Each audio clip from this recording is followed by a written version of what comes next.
بسم الله الرحمن الرحيم. مشاهدينا الأعزاء أيها الحفل الكريم، السلام عليكم ورحمة الله تعالى وبركاته، وأسعد الله مساءكم بكل خير. نحييكم من هنا من أرضية ميدان الشحانية لسباقات الهجن العربية الأصيلة ضمن فعاليات هذا السباق المحل السادس في يوم الثنايا وليلة الثنايا، حيث برنامجنا لهذا المساء الجمعة 3 من يناير لعام 2020 الموافق للثامن من جمادى الأولى لعام 1441. برنامجنا عبارة عن 11 شوط لهجن أصحاب السمو والسعادة الشيوخ، بينما يشهد وتشهد أرضية ميدان البصير أشواط الثنايا لهجن أبناء القبائل. فنتمنى التوفيق والناموس لكل المشاركين هنا في ميدان الشحانية وهناك في ميدان البصير.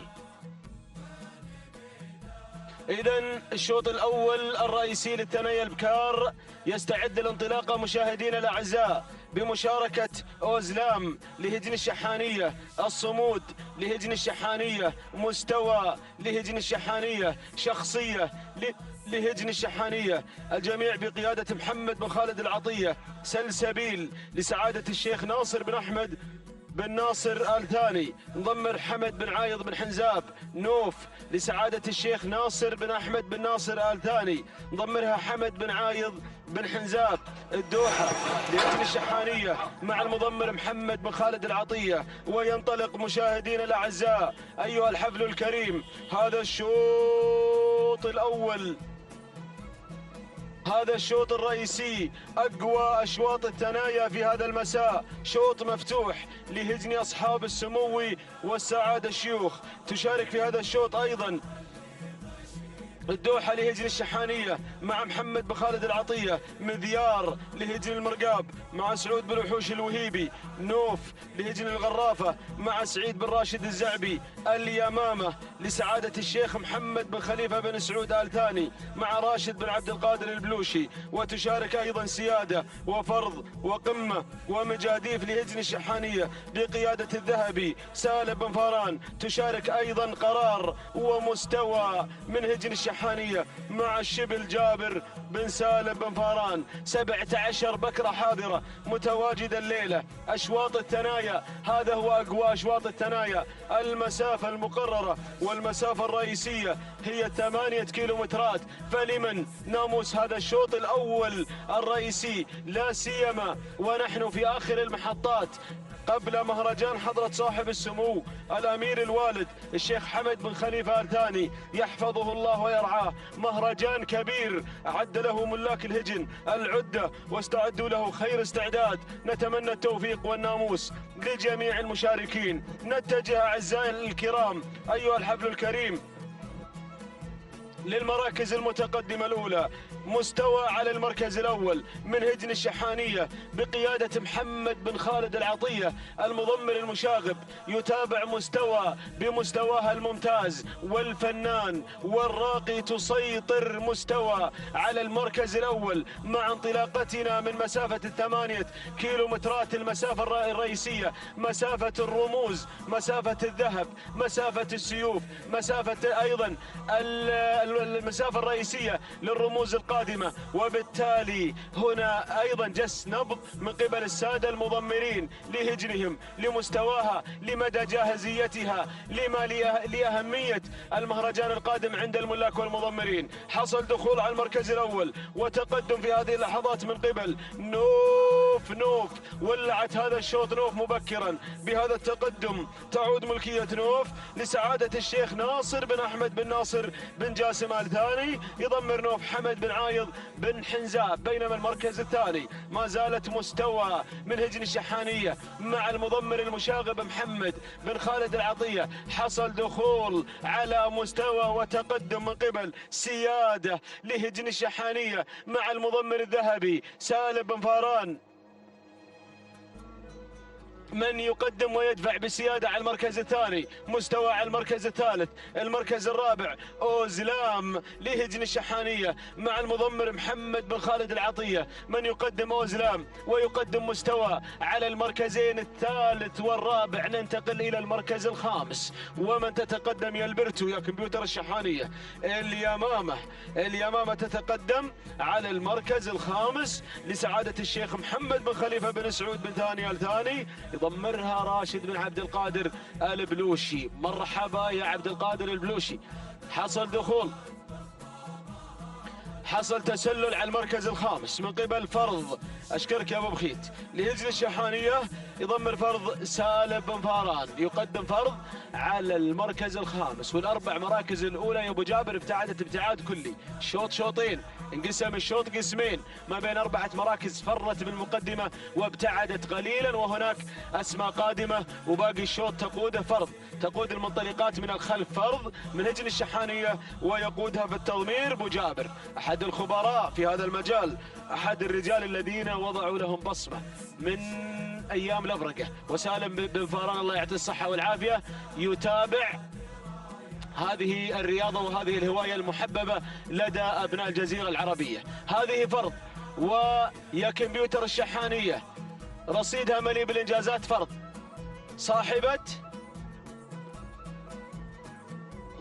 صاحبة إنجازات في مهرجان المؤسس، راعية إنجاز، واللي تليها أيضا راعية إنجاز، اللي تلاحقها مستوى من هجن الشحانية مع المضمر الشبل جابر بن سالم بن فاران. هنا هذه هي المرشحات في هذا الشوط، الأسماء أبرز المرشحات على المركزين الخامس والسادس، أراها تقترب من دائرة النداء والإذاعة. مستوى وجنبا إلى جنب في هذه اللحظات الثنتين تقريبا على مركز واحد، على المركز الخامس، منافسة على المركز الخامس من أبرز مرشحتين في هذا الشوط في هذا المساء. العودة إلى مقدمة الشوط إلى نوف، ما زالت نوف على المركز الأول لسعادة الشيخ ناصر بن أحمد بن ناصر بن جاسم آل ثاني، يضمرها حمد بن عايض بن حنزاب، يتابع نوف، بينما التسلل الله شوط تكتيك وتخطيط.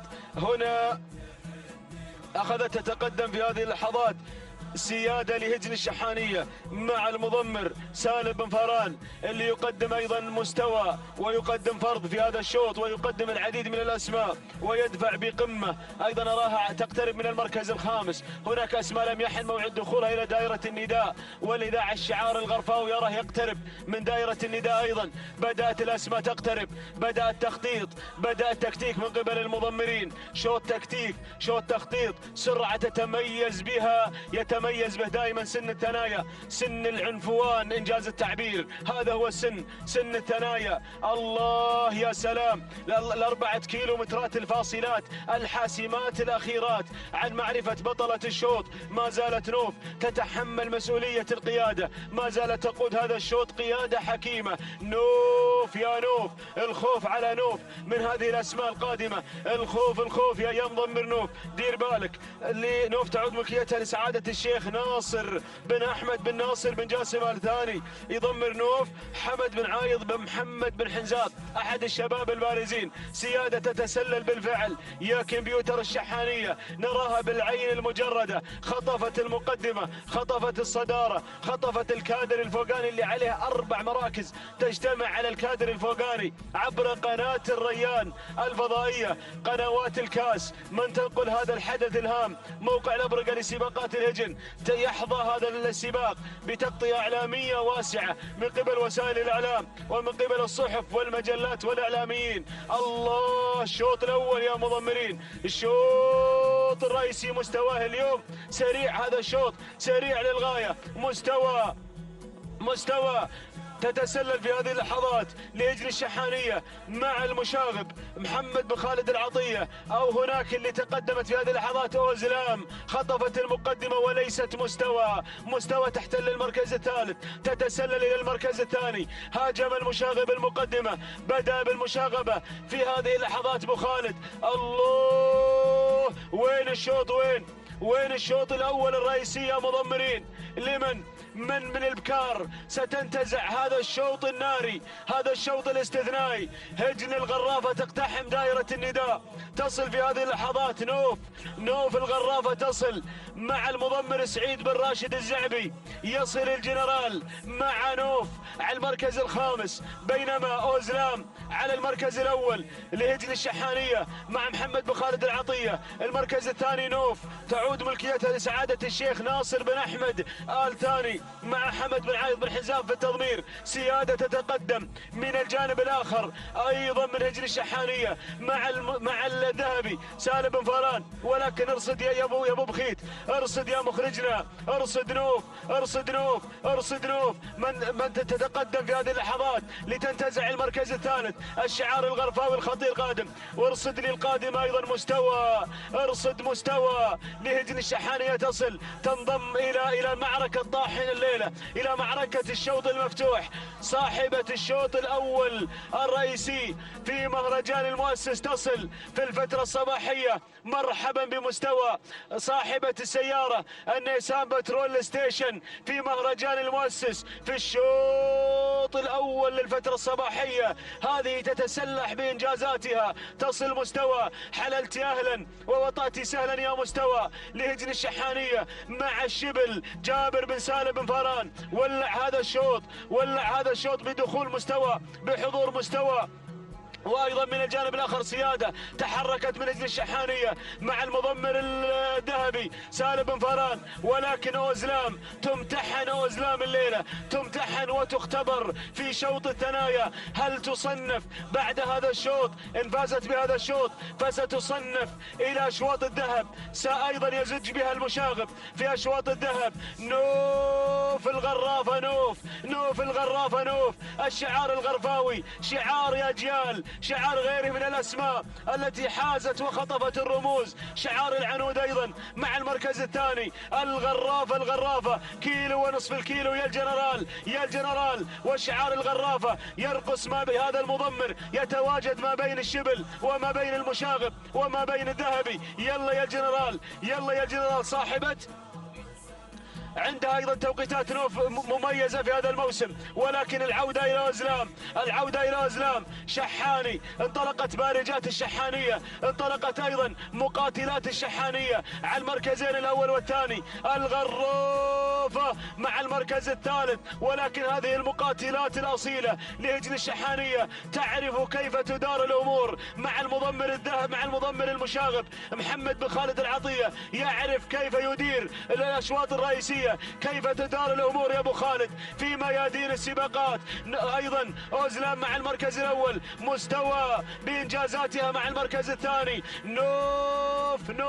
نوف حذرتكم من نوف من تحتل المركز الثالث بالشعار الغرفاوي. المركز الرابع الصمود، اول نداء الصمود لهجن الشحانيه مع محمد بن خالد العطيه. المركز الخامس تصل وتتقدم مجاديف لهجن الشحانيه مع الذهبي سالم بن فاران، ولكن اعود الى اوزلام مع المركز الاول. ما زالت الامور هاديه مع المشاغب من يعرف كيف تدار الامور، ولكن مستوى الله،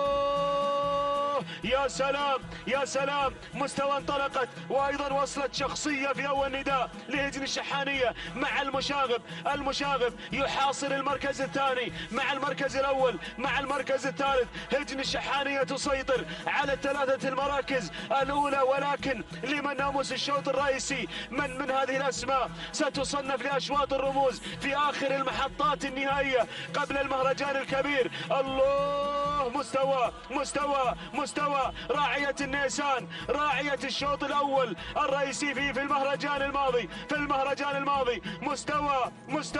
مستوى مع المضمر الشبل، مستواها فنان، مستواها راقي، مستوى تنتزع الشوط الأول الرئيسي. تهانينا والناموس يجري الشحانية، واشكرك يا الشبل، اشكرك على هذه المواصيل وعلى هذا المستوى الذي وصلت وحافظت على مستوى على ما هي عليه. تهانينا وناموس يجري الشحانية وللمضمر الشبل جابر بن سالم بن فاران. المركز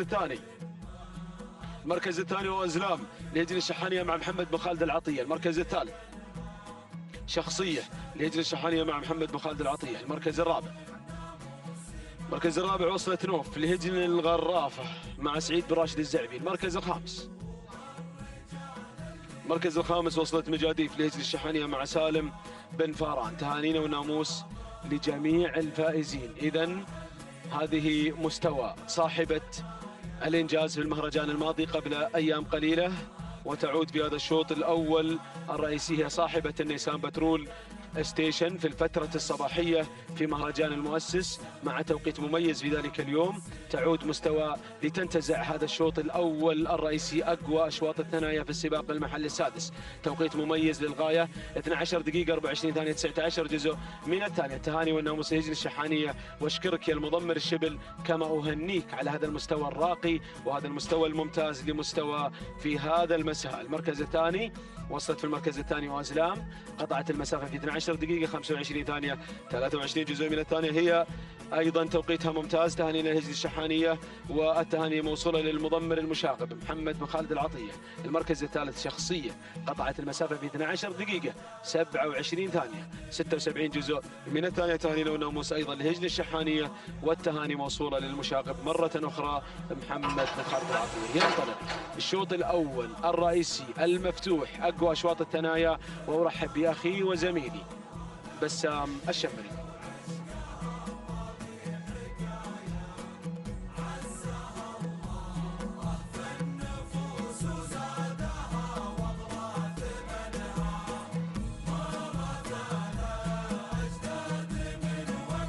شكرا للزميل محمد بن بريك المري. بسم الله وعلى بركة الله. مشاهدينا مستمعينا الأفاضل، أحييكم بتحية الإسلام الخالدة. سلام الله عليكم ورحمته وبركاته. ورحب بكم أجمل ترحيب في هذه الانطلاقات المميزة ضمن فعاليات المحلي السادس بمرحلته الثانية. بيومه الثاني نتواصل باندفاعة وانطلاقة أشواط الكبار.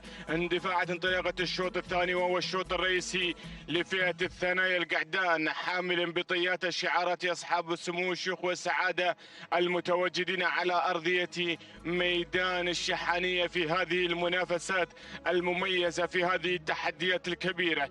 8 كيلومترات هي رحلتنا المتواصلة مع هذه الأسماء الحاضرة المتواجدة من أجل الناموس والانتصار. نتابع التحدي ونتابع المنافسة في تحديات هذا الشوط، كما نهني هجن الشحانية على فوز مستوى بأول أشواط الثنايا لهذا المساء، ونهني الشبل جابر بن سالم بن فاران المري من تابع مستوى وقدم هذا العرض المميز مع أول أشواط هذا المساء. تهانينا والناموس. نتابع التحدي ونتابع هذا الانطلاق مع هذه الأسماء المميزة، والبداية مع برزان لهجن الشحانية بقيادة المشاغب محمد بن خالد العطية، الذي يتابع ويراقب المنافسة مع برزان على الصدارة. بينما المركز الثاني يصل مشرف لسعادة الشيخ خليفة بن ثامر بن محمد بن ثاني الثاني، وخليفة بن عبد الرحمن بن يوسف بن عبد الملك يتابع انطلاقة مشرف الذي يصل مباشرة إلى المركز الثاني. المركز الثالث القادم هنا شعف لهجن الشحانية بمتابعة الذهبي سالم بن فران المري، يقدم لنا عطاءات شعف على المركز الثالث. المركز الرابع وصل مبدي لهجن الشحانية بمتابعة المشاغب محمد بن خالد العطية، الذي يتابع هذه المنافسة بتواجد وباندفاعة برزان ومبدي على المركز الأول والمركز الرابع حاملتا شعار هجن الشحانية. نتابع المركز الخامس، نتابع الأسماء المتواجدة في هذا التحدي المنطلقة في مسار هذا الشوط. وبهذا الاندفاع المميز يصل مساعيد لهجن الشحانية بمتابعة الشبل جابر بن سالم بن فاران المري، يتابع مساعيد كما تابع مستوى وقدمها في هذا المستوى الذي يليق بشعار هجن الشحانية. يقدم لنا مساعيد باحثا عن الإنجاز الثاني مع الأشواط الرئيسية الشبل جابر بن سالم بن فاران المري برفقة الشعار هجن الشحانية. هذه نتيجة مشاهدينا ومستمعينا الأفاضل للخمس المراكز الأولى التي سيطرت وجاءت بندائنا الأول للخمس المراكز التي تنطلق في موقع التحدي وفي هذه المنافسة المميزة مع هذا التحدي الكبير ومع هذه المنافسات المميزة على أرضية ميدان التحدي ميدان الشحانية. نتابع التحدي ونتابع الأسماء الكبيرة التي دائما تتواجد في هذه المنافسات المشرفة، في هذه التحديات الكبيرة، في هذا التراث الجميل، في هذا العالم الساحر، مع هذه الشعارات المميزة التي دائما تصل إلى هذا التحدي وإلى هذه المنافسات الجميلة. نعود مباشرة مع البداية، نعود مع مبدي أو هناك برزان ما زال بارزا في مقدمة هذا الشوط حامل اللواء والشعار هجن الشحانية بمتابعة المشاغب محمد بن خالد العطية الذي يرافق هذا الشعار الكثير من الأسماء المميزة التي تألق بها دائما في هذه المنافسات وبمهرجانات سباقات لجن العربية الأصيلة. ها هو المشاغب يراقب ويتابع برزان على صدارة باحثا عن هذا الإنجاز، عن إنجاز الشوط الرئيسي، بينما شعف على المركز الثاني.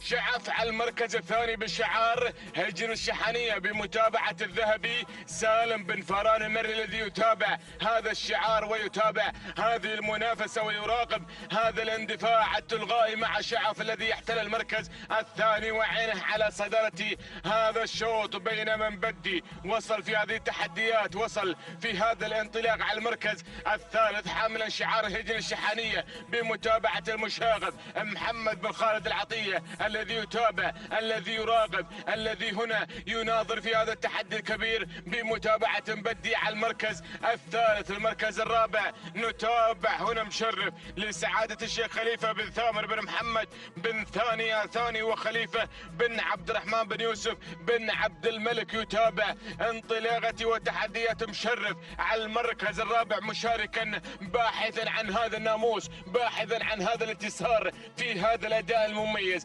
بينما المركز الخامس نتابع الأسماء القادمة والحاضرة في هذا التحدي والمتواجدة في هذه المنافسات. وصل مسعيد لهجن الشحانية وبمتابعة الشبل جابر بن سالم بن فران المري الذي يتابع ويراقب هذه المنافسة مع تحديات مسعيد على المركز الخامس. هذه النتيجة مشاهدينا مستمعينا الأفاضل للخمس المراكز الأولى، وانتصبت المسافة بهذه اللحظات 4 كيلومترات. 4 كيلومترات راحت و4 كيلومترات متبقية لنهاية هذا الشوط مع هذا الإبداع والإمتاع مع شعارات أصحاب السمو الشيخ والسعادة المتواجدين في هذه المنافسات المميزة، ومع هذه الأسماء الكبيرة التي يشاركون بها هذه المؤسسات العملاقة التي تنطلق وتندفع هنا في هذا التحدي الكبير. هنالك أسماء لم يحن موعد وصولها، تترقب اللحظات الأخيرة لكي تصل إلى دائرة النداء والإذاعة، لكي تصل إلى دائرة المنافسة في مقدمة هذا الشوط. ولكن البداية مع برزان، وبرزان هناك في مقدمة هذا الشوط منذ البداية يريد يواصل لين النهاية حاملا شعار هجن الشحانية بمتابعة المشاغب محمد بن خالد العطية. برزان صاحب الشوط الرئيسي في المحلي الثاني والمحلي الثالث يريد يكرر هذا الإنجاز في المحلي السادس بتواجده على المقدمة وعلى الصدارة بمتابعة المشاغب محمد بن خالد العطية الذي يقدم لنا الأسماء المميزة والنوعيات الفريدة برفقة الشعار هجن الشحانية. بينما المركز الثاني شعف هنا متواجد ومنطلق في المرتبة الثانية، ما زال يواصل مسيرة الضغط على المقدمة حامل اللواء والشعار هجن الشحانية بمتابعة الذهبي سالم بن فران المري الذي يتابع هذا الشعار ويتابع شعف على المركز الثاني. بينما المركز الثالث هناك مبدي بشعار هجن الشحانية وبمتابعة المشاغب محمد بن خالد العطية يقدم لنا أوراقه الرابحة في مقدمة هذا الشوط مع مبدي ومع برزان في هذا التحدي الكبير وبهذه المنافسات المميزة باحثا عن الشوط الرئيسي للثنايا القعدان المفتوح. بينما المركز الرابع نتابع الأسماء القادمة ونتابع الشعارات المتواجدة المشاركة في هذا التحدي. وصل مشرف لسعادة الشيخ خليفة بن ثامر بن محمد بن ثاني وخليفة بن عبد الرحمن بن يوسف بن عبد الملك يتابع هذا التحدي ويراقب الثلاث المراكز الأولى، يراقبها عن قرب في هذا التحدي الكبير مع مشرف الذي يحتل المركز الرابع، بينما المركز الخامس بدأت تقترب الأسماء في هذا التحدي، في هذا الانطلاق، في هذا الإبداع والإمتاع، في هذا المساء الجميل. مساعيد أول القادمين، أول الحاضرين في هذا التحدي متواجدين. وصل مساعيد لهجرة الشحانية بمتابعة الشبل. جابر بن سالم بن فران المري بدأ يتحرك بهذه اللحظات باحثا عن هذا الإنجاز المميز، كما حقق الإنجاز مع مستوى في شوطنا الماضي. الآن يقترب من هذا الإنجاز، يقترب من ناموس هذا الشوط، باحثا عن هذا التحدي مع مساعيد الذي بدأ يتسلل من مركز إلى مركز. وصل مباشرة إلى المركز الرابع، وعينه على صدارة هذا الشوط، عينه أن يظفر بهذا التحدي الكبير، بهذه المنافسة المميزة. هذه النتيجة للخمس المراكز الأولى، الموقع عند الكيلوين متر الأخيرة التي تفصلنا عن خط النهاية وعن ناموس هذا الشوط. والبداية مع برزان، ما زال في المقدمة، ما زال في الصدارة برزان حامل اللواء وشعار هجر الشحانية بمتابعة المشاغب محمد بن خالد العطية. بينما هنا مساعيد بدأ يصل مباشرة، بدأ ينطلق في هذا التحدي حامل شعار هجر الشحانية بمتابعة الشبل. جابر بن سالم بن فران المري يتابع مساعيد الذي تسلل مباشرة إلى المقدمة، باحث عن هذا الإنجاز المميز، باحث عن هذا الانتصار بهذا التحدي الكبير مع مساعيد الذي تسلل مباشرة واندفع نحو الصدارة. بينما المركز الثالث أتابع شعف لهجر الشحانية بمتابعة الذهبي سالم بن فران المري، ورابعا مبدي لهجر الشحانية بمتابعة المشاغل محمد بن خالد العطية، وخامسا أول نداء هنا للنادر القادم والحاضر بالشعار هجر الشحانية بمتابعة الشبل جابر بن سالم بن فران المري. هذه نتيجة للخمس نجوم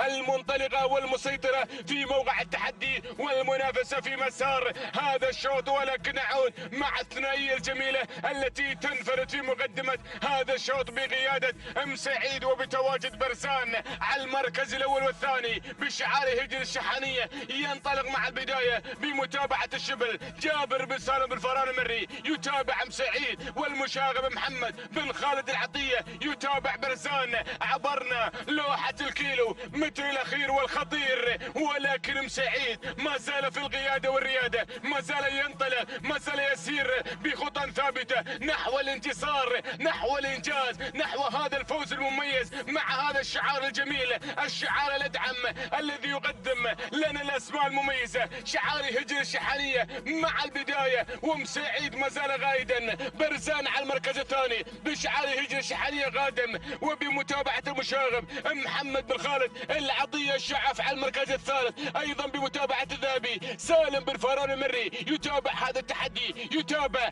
هذا الانطلاق الجميل. ولكن نعود مع البداية مساعيد اللحظات الأخيرة، اللحظات الخطيرة، 400 متر التي تفصلنا عن ناموس هذا الشوط. ومساعيد ينفرد في مقدمة الشوط بدون منافس على الإطلاق وبدون أوامر، يقترب من الإنجاز، يقترب من هذا الفوز. مساعيد بمتابعة الشبل جابر بن سالم بن فران المري يتابع مساعيد، تابع مستوى وقدم لنا أداء مميز وانتزع الشوط الرئيسي للثنائي الابكار المفتوح. والآن يقدم لنا مساعيد في هذا المستوى المميز، في هذا الأداء الجميل، في هذا الرقص الرباعي والتلغاء. تهانينا والناموس لهجر الشحانية وتهانينا للشبل جابر بن سالم بن فران المري على هذا الفوز والانتصار. مساعيد يحقق هذا الناموس ويعود السلامات إلى عشاق ومحبي شعار هجر الشحانية. المركز الثاني شعاف لهجر الشحانية بمتابعة الذهبي سالم بن فران المري. المركز الثالث وصل النادر لهجر الشحانية بمتابعة الشبل جابر بن سالم بن فران المري. المركز الرابع برزان لهجر الشحانية بمتابعة المشاغب محمد بن خالد العطية. المركز الخامس شباب لهجر الشحانية بمتابعة الشبل جابر بن سالم بن فران المري. هكذا مشاهدينا مستمعين الأفاضل، تابعتم معنا المنافسة والتحدي في معركة هذا الشوط من هذه المنافسة المميزة مع هذه التحديات الكبيرة. فكان مسعيد حاضرا متوجا بهذا الناموس بدون أوامر وبدون تحريكات، ينتزع هذا الناموس ويحقق هذا الإنجاز المميز رفقة الشبل جابر بن سالم بفران المري بمتابعة هذا التحدي الكبير. 12 دقيقة 38 ثانية 80 جزء من الثانية. ناموس لهجن الشحانية على هذا الفوز والانتصار، وتهانينا للشبل الذي قدم هذا العرض المتميز والأداء الجميل مع مسعيد. المركز الثاني شعوف 12 دقيقة 43 ثانية 47 جزء من الثانية. ناموس لهجن الشحانية وتهانينا للذهبي سالم بن فاران المري. المركز الثالث النادر 12 دقيقة 45 ثانية 39 جزء من الثانية. ناموس لهجن الشحانية وتهانينا للشبل جابر بن سالم بن فاران المري. تهاني وناموس لجميع الفائزين.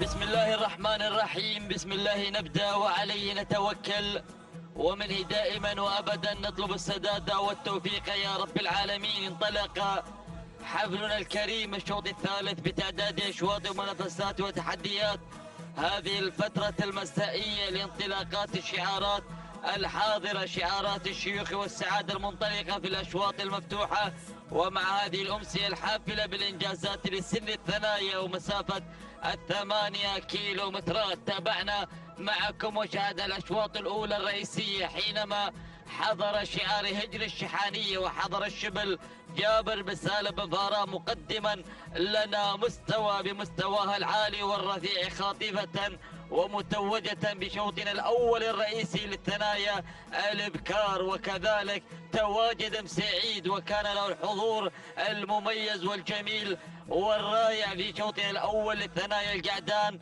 وكانت ملكية الهجن الشحانية بمتابعة الشبل جابر بن سالم بن فاران من قدم لنا النوعيات الجميلة والنادرة في الأشواط الأولى الرئيسية. لنبدأ معكم وبحضراتكم مع مسيرة وانطلاقة البداية، لنتابع الظبي على المركز الأول ظبي الفلا رمز العطا من تفتتح النداء بانطلاقتها. مع البداية تعود الملكية لهجن الشحانية، التضمير عند محمد بن خالد العطية المشاغب من يقدم لنا مشاغبات مع سن الكبار ومع تحديات الأسماء المثيرة الحاضرة بانطلاقة البداية. المركز الثاني فرقاطة على المركز الثاني تعود الملكية لهجن الشحانية والمتابعة مع محمد بن خالد العطية. النقلة إلى المركز الثالث لنتابع جود على المركز الثالث، تعود الملكية لهجن الشحانية والمتابعة مع جابر بن سالم بن فاران المري. والمركز الرابع وصول بلشة تعود أيضا ملكية هجن الشحانية والتضمير مع الشبل جابر بن سالم بن فاران، يعني المركزين الأول والثاني برفقة المشاغب. والمركز الثالث والرابع عند الشبل بعملية التضمير. وخامسا يصل مشاهدينا الكرام، يصل شعار هجن الشحانية ويصل الذهبي سالم بن فاران المري مقدما لنا انطلاقة وتقدم شقة من وصلت نحو المركز الخامس مع دائرة الأسماء الأولى المذاعة بندائنا الأول الأسماء الخمسة الأولى المتقدمة والمتواجدة، الأسماء التي بدأت تنفرد نوعا ما عن مجريات الشوط لتبدأ بعزلة وكوكبة أيضا خماسية جميلة بانفراد الأسماء المتقدمة. ونتابع خلف الخمس أسماء حاضرة آتية لا محالة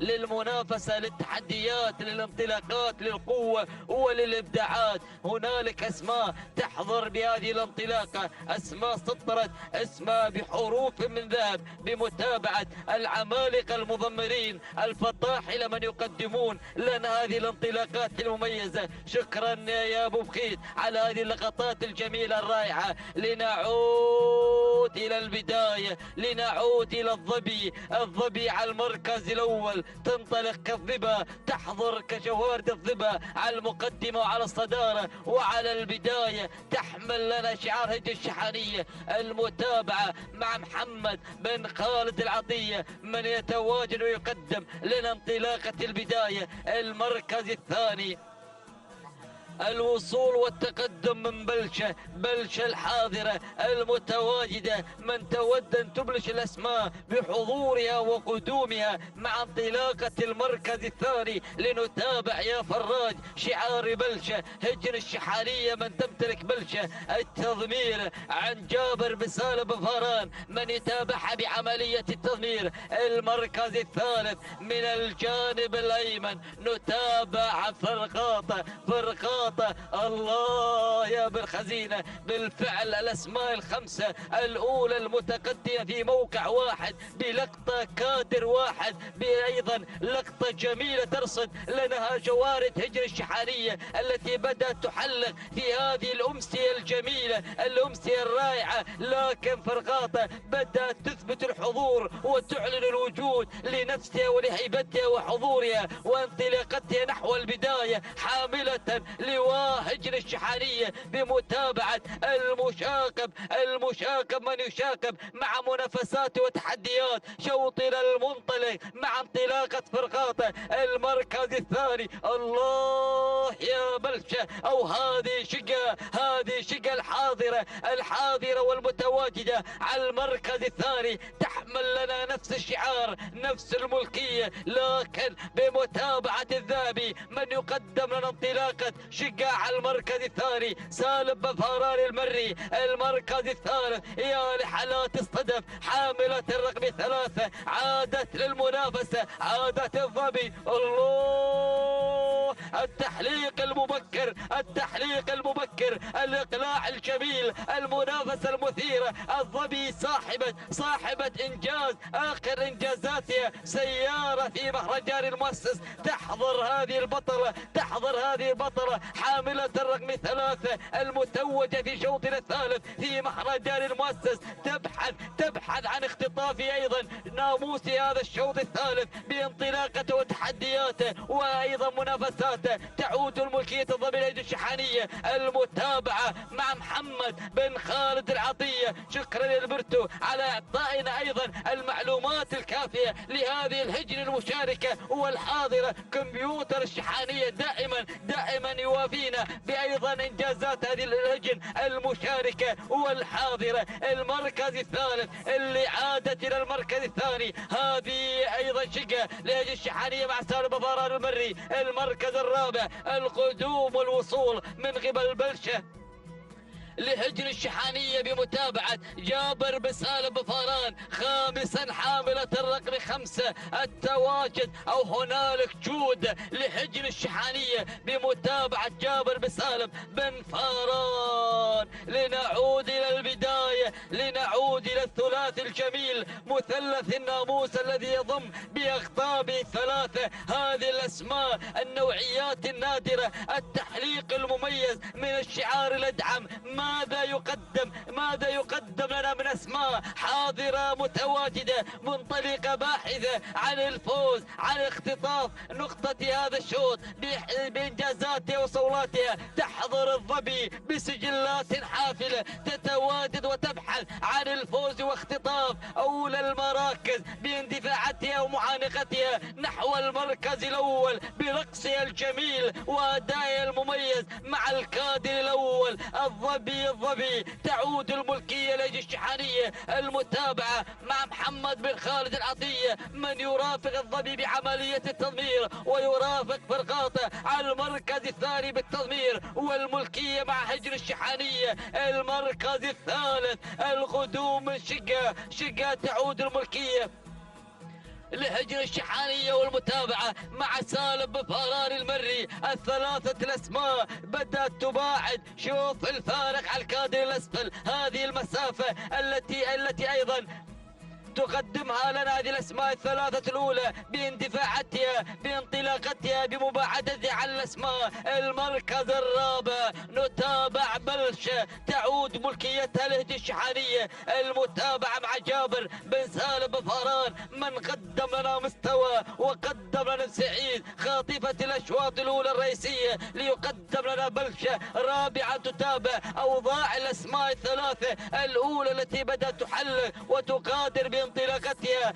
المركز الخامس، التقدم لجود على المركز الخامس والوصول من قبل الأسماء الحاضرة، لكن هنالك اسم قادم لأول ندى، الواصلة والحاضرة والمتقدمة سلاطين. وصلت سلاطين لأول ندى، وصلت لتتسلطن على الأسماء بحضورها وقدومها. تعود الملكية لجيش الشحانية، المتابعة مع جابر بن سالم بن فاران، وكذلك وصول نبوة لهجر الشحانية برفقة المشاكب، ووصول الأسماء الحاضرة وطلة بطلتها الجميلة تصل بهذه اللحظات لهجر الشحانية، والأسماء الكبيرة القادمة وطواري القادمة بتحدياتها. لكن العودة إلى البداية، العودة إلى المركز الأول لحينما تصل الأسماء القوية الحاضرة والمتواجدة، لنذهب مع هذه البطلة المتواجدة على البداية باستراحة محارب بدون أي منافس. تحضر ويحضر شعار حجر الشحانية، وكذلك يرافق الظبي محمد بن خالد العطية، من يقدم المشاكب اسمين على البداية، اسمين على المقدمة، فرقاطة الظبي فرقاطة. لو كان وصلت سلاطين، تقدمت سلاطين بهذه اللحظات مع المركز الثالث، ليتقدم شعار هجر الشحانية، ليحضر جابر بن سالم بن فاران شبل المضمرين ليقدم لنا انطلاقة هذا الشعار. يبحث عن النقطة الثالثة في مسيرة هذه الأمسية، المركز الرابع، وصول نبضة على المركز الرابع، تصل بأيضا شعار هجر الشحاني بمتابعة محمد بن خالد العطية، وكذلك الوصول من قبل دواليب لأول ندى هجر الشحانية. سالم بن فاران من يتابعها بالتنظير، لو كان إلى البداية إلى المقدمة مع افتتاحية مجريات الكيلومتر الأخير. سلاطين غيرت مجريات الشوط، اندفعت خاطفة المركز الأول حتى هذه اللحظات هي المتوجة بمسيرة البداية. إن لم يكن هنالك رأي آخر من قدوم الأسماء، من قدوم الشعارات، من وصول طواري نبضة طواري هجر الشحانية، فطاحلة المضمرين الشبل والمشاقب والذهبي في منافسة ثلاثية جميلة. لكن الشبل يقدم لنا مسيرة البداية مع سلاطين الحزام الأخضر، طواري سلاطين طواري نبضة. الله يا شوارد هجر الشحانية القادمة بالتحديات، القادمة بالانجازات، القادمة بالسجلات الحافلة في منافسة قوية، في تحديات قوية. سلاطين النقطة الثالثة بطريقة نحو الشبل ونحو أيضا شعار الشبل الحاضر والمتواجد مع البداية. لكن أتابع المركز الرابع. وصلت دواليب تصل لهجر الشحانية. سالم بن فاران الذهبي من يتابعها بالتضمير، والبداية سلاطين هجر الشحانية، الشبل والذهبي والشبل. ولكن سلاطين هي المتسلطنة، هي السلطانة بانطلاقتها نحو المركز الأول، خاطفة الناموس متوجة بالمركز الأول. النقطة الثالثة لهجر الشحانية وبرفقة الشبل جابر بن سالم بن فاران المر الثاني، والتبريكات المركز الثاني. وصلت دواليب لهجر الشحانية المركز الثالث، كان الوصول من قبل نبضة لهجر الشحانية رابعا، وصلت بلشة لهجر الشحانية خامسا، كان الوصول من قبل طواري الهجن الشحانية. مشاهدينا الكرام، متابعينا الاعزاء، تابعنا معكم المنافسة التي حضرت في هذا الشوط والتحديات التي تابعناها في الشوط الذي انقضى قبل قليل، وكانت سلاطين هي البطلة المتوجة بمسيرة شوطنا الثالث، وهي المهدية لهجر الشحانية النقطة الثالثة برفقة شبل المضمرين 12 دقيقة 32 6 أجزاء من الثاني. نهني هجر الشحانية والتهنئة جابر بن سالم بن فاران على هذا الفوز المستحق وعلى أيضا تحقيق للنقطة الثالثة. المركز الثاني كان الوصول من قبل دواليب 12-33 بدون أي جزء من الثانية. التهتف كان الشحانية والتهنئة لسالم بن فاران المر. المركز الثالث كان الوصول من قبل نبضة، توقيت الزمني 12 دقيقة 33 ثانية 48 جزء من الثانية. التهتف كان الهجن الشحانية والتهنئة المشاغب محمد بن خالد العطية.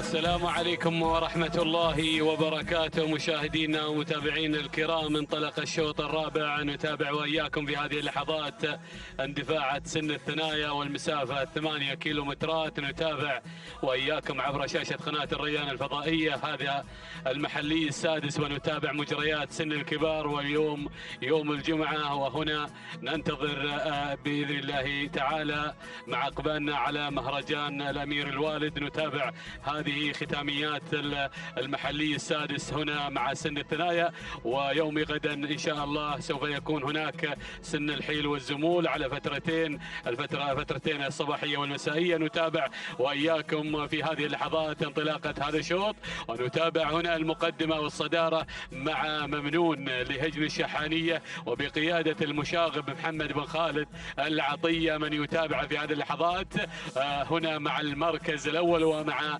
ممنون اللي في الصدارة. بينما المركز الثاني نتابع العساس قادم في هذه اللحظات لهجن الشقب وبقيادة سالم بن جابر بن جبران المري مع المركز الثاني منطلق في هذه اللحظات ومندفع في ثاني المراكز. بينما المركز الثالث نتابع في هذه اللحظات القدوم مع المركز الثالث الذيب لهجن الشحانية الشبل جابر بن سالم بن فاران من يرافق الذيب على المركز الثالث هنا في هذه اللحظات. ومع انطلاقته المركز الرابع نتابع هنا السالمي لهجن الشحانية والمشاغب محمد بن خالد العطية من يرافق المركز الخامس. من الجانب الأيمن نتابع شعار الذهبي هناك، شعار هجن الشحانية وبقيادة الذهبي. في هذه اللحظات نتابع الانطلاق اللي هو النحاوي قادم لهجن الشحانية وبقيادة الذهبي سالم بن فاران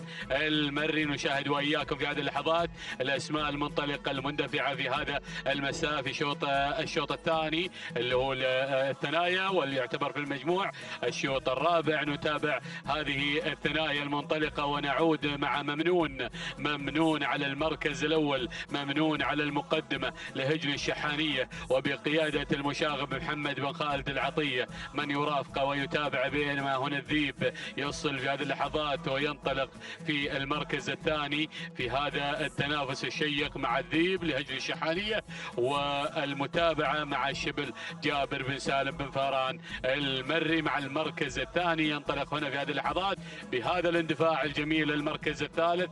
نتابع العساس على المركز الثالث لهجن الشقب وبقيادة سالم بن جابر بن جبران المري من يتابع في هذه اللحظات. نتابع هنا هذا الأداء والانطلاق. المركز الرابع نتابع المركز الرابع النحاوي لهجن الشحانية وبقيادة الذهبي سالم بن فاران المري من يتابع ويرافقه في هذه اللحظات. المركز الخامس نتابع من الجانب الأيمن في هذه اللحظات صاحب المركز الخامس اللي هو مهاجر لسعادة الشيخ خليفة بن علي بن سعود بن عبد العزيز الثاني هنا في هذه اللحظات. وهنا قدوم آخر في هذه اللحظات من قالط لهجن الشحانية والمشاغب محمد بن خالد العطية يتابع قالط واندفاعات قالط في هذا الشوط. إذا نعود إلى المقدمة وإلى التنافس الشيق ما بين ممنون وما بين الذيب، والذيب يغير الذيب في هذه اللحظات. ينطلق الذيب على المقدمة على الصدارة بانطلاقة قوية مع الذيب. يا سلام يا الذيب لهجن الشحانية والمتابعة مع الشبل جابر بن سالم بن فاران المري من يتابع ويرافقه. هناك وصول ممنون في هذه اللحظات. يعود مرة أخرى تنافس وانتو على الصدارة هنا مع ممنون والذيب اللي في المقدمة. هنا متابعة مع مضمرين، هناك الشبل وهنا اللي هو المشاغب محمد بن خالد العطية. المركز الثالث العساس على المركز الثالث. هنا منطلق العساس مع المركز الثالث لهجن الشقب وبقيادة سالم بن جابر بن جبران على المركز الثالث. هذه اللحظات المركز الرابع ما بين ثلاثة مراكز كلها أيضا في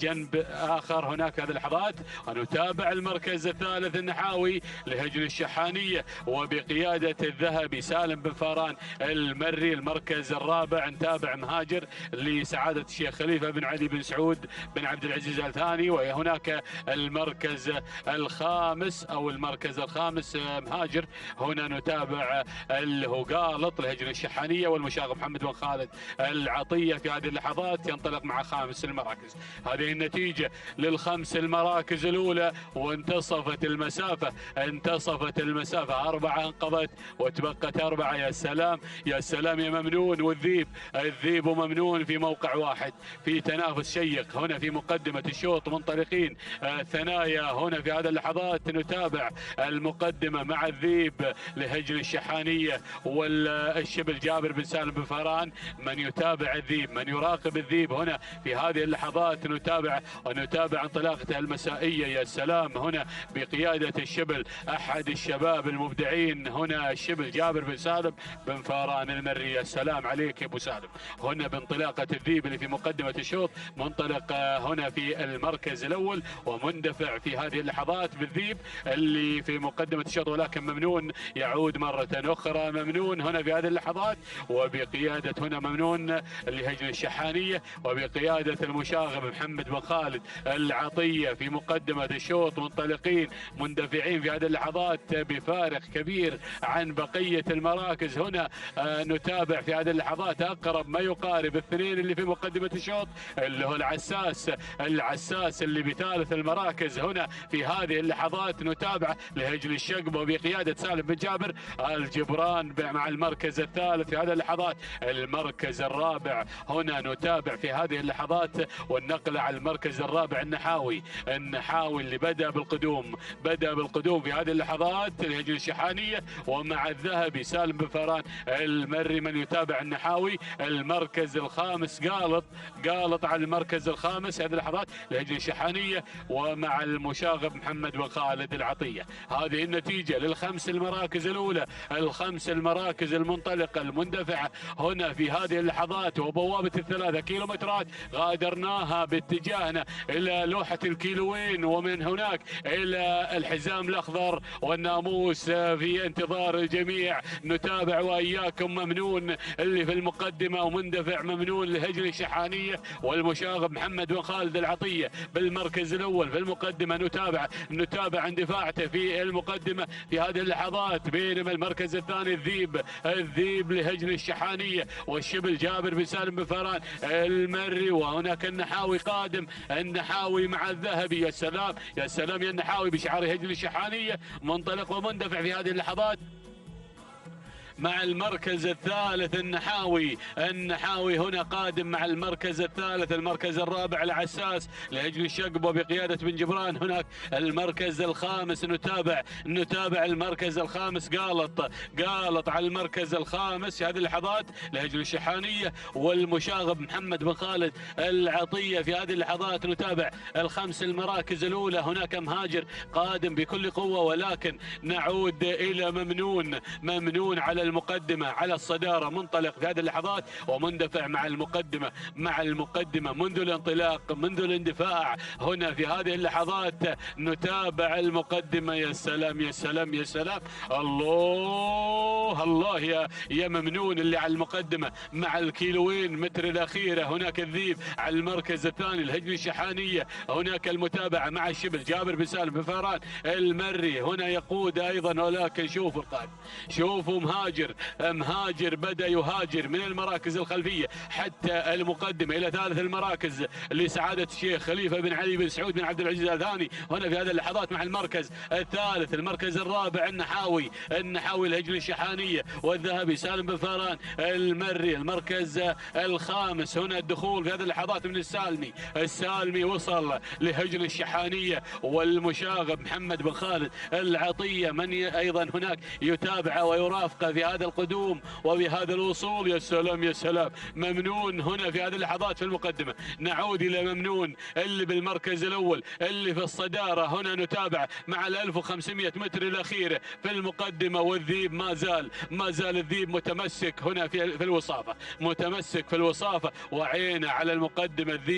الذيب لهجن الشحانية وبقيادة الشبل جابر بن سالم بن فهران المري. النحاوي قادم على المركز الثالث. هنا في هذه اللحظات ينطلق النحاوي ينطلق النحاوي قادم هنا برفقة ابو جابر. يا سلام، سالم بن جابر بن جبران، ايضا سالم بن جابر بن فران هنا من يتابع في هذه اللحظات، وينطلق مع في هذا الاندفاع هنا بشعار هجن الشحانيه. بينما المركز الرابع وصول السالمي قادم لهجن الشحانيه، والمشاغب محمد بن خالد العطيه. وصل التعزيز لممنون. يا سلام يا سلام، الله، ولكن الكيلو المتر الاخير وانحصر النداء مع الاربع المراكز الاولى، الاربع المراكز. ولكن شوفوا النحاوي، شوف النحاوي اللي قادم ما شاء الله تبارك الله ما شاء الله. هنا في مهرجان المؤسس النحاوي في رصيده سجله، ايضا في رصيده سياره هنا مع النحاوي. يا سلام يا سلام في مهرجان المؤسس. يا سلام في هذه اللحظات. ولكن نعود، يا سلام يا سلام يا سلام، الله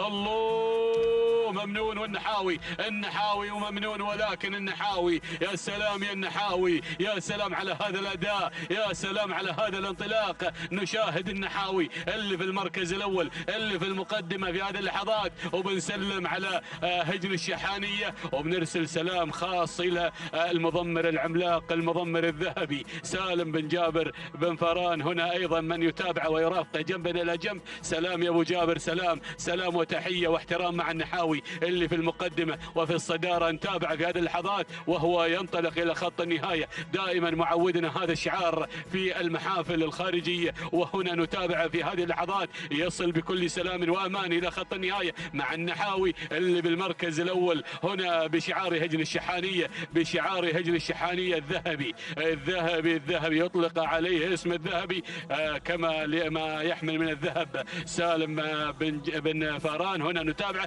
في هذه اللحظات يرافق النحاوي الى خط النهايه معلن الفوز والناموس. سلام وتحيه واحترام لهجن الشحانيه، والتهنئه موصوله على فوز النحاوي في هذا الشوط. نتابع ايضا التهنئه موصوله لهجن الشحانيه وللمضمر سالم بن فران على هذا الفوز. بينما المركز الثاني وصل ممنون هنا في هذه اللحظات على المركز الثاني لهجن الشحانيه، ومع المشاغب محمد بن خالد العطيه.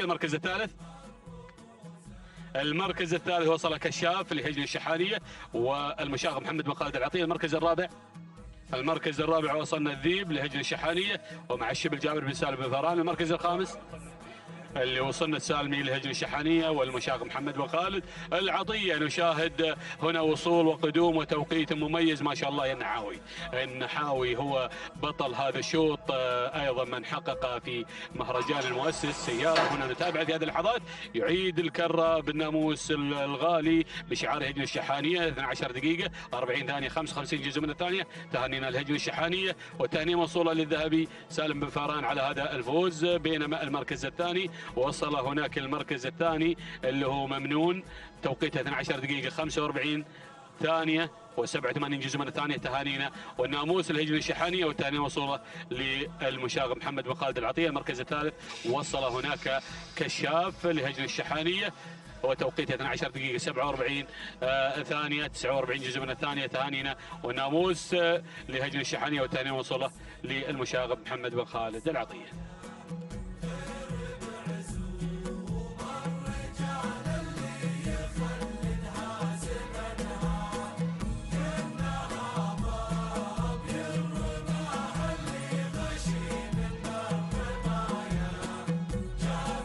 بسم الله الرحمن الرحيم. مشاهدينا ومتابعينا الكرام، أسعد الله مساءكم بكل خير وبركة من هنا من ميدان التحدي ميدان الشحانية. نتواصل بحضراتكم مع انطلاقات هذا المساء الخاصة لسن الثنايا لشعارات أصحاب السمو الشيوخ والسعادة. المسافة هي 8 كيلومترات. نتابع انطلاقة الشوط الخامس. نتابع أول المراكز الذيبة لهجن الغرافة بمتابعة المضمر سعيد بن راشد الزعبي من يقدم لنا الذيبة على المركز الأول. بينما المركز الثاني شفوق من هجن الشحانية بمتابعة المشاغب محمد بن خالد بن عبد الله العطية يقدم لنا شفوق في المركز الثاني. ناخذ المركز الثالث. نتابع القادمة والمنطلقة مشاهدينا الكرام. في المركز الثالث هذا هو شعار هجن الشحانية بمتابعة الشبل جابر بن سالم بن فران المري، يأتي مع بيان على مستوى المركز الثالث. المركز الرابع، ناخذ المركز الرابع ونتابع القدوم في هذه اللحظات والتقدم على مستوى المركز الرابع من قبل مشاهدينا الكرام.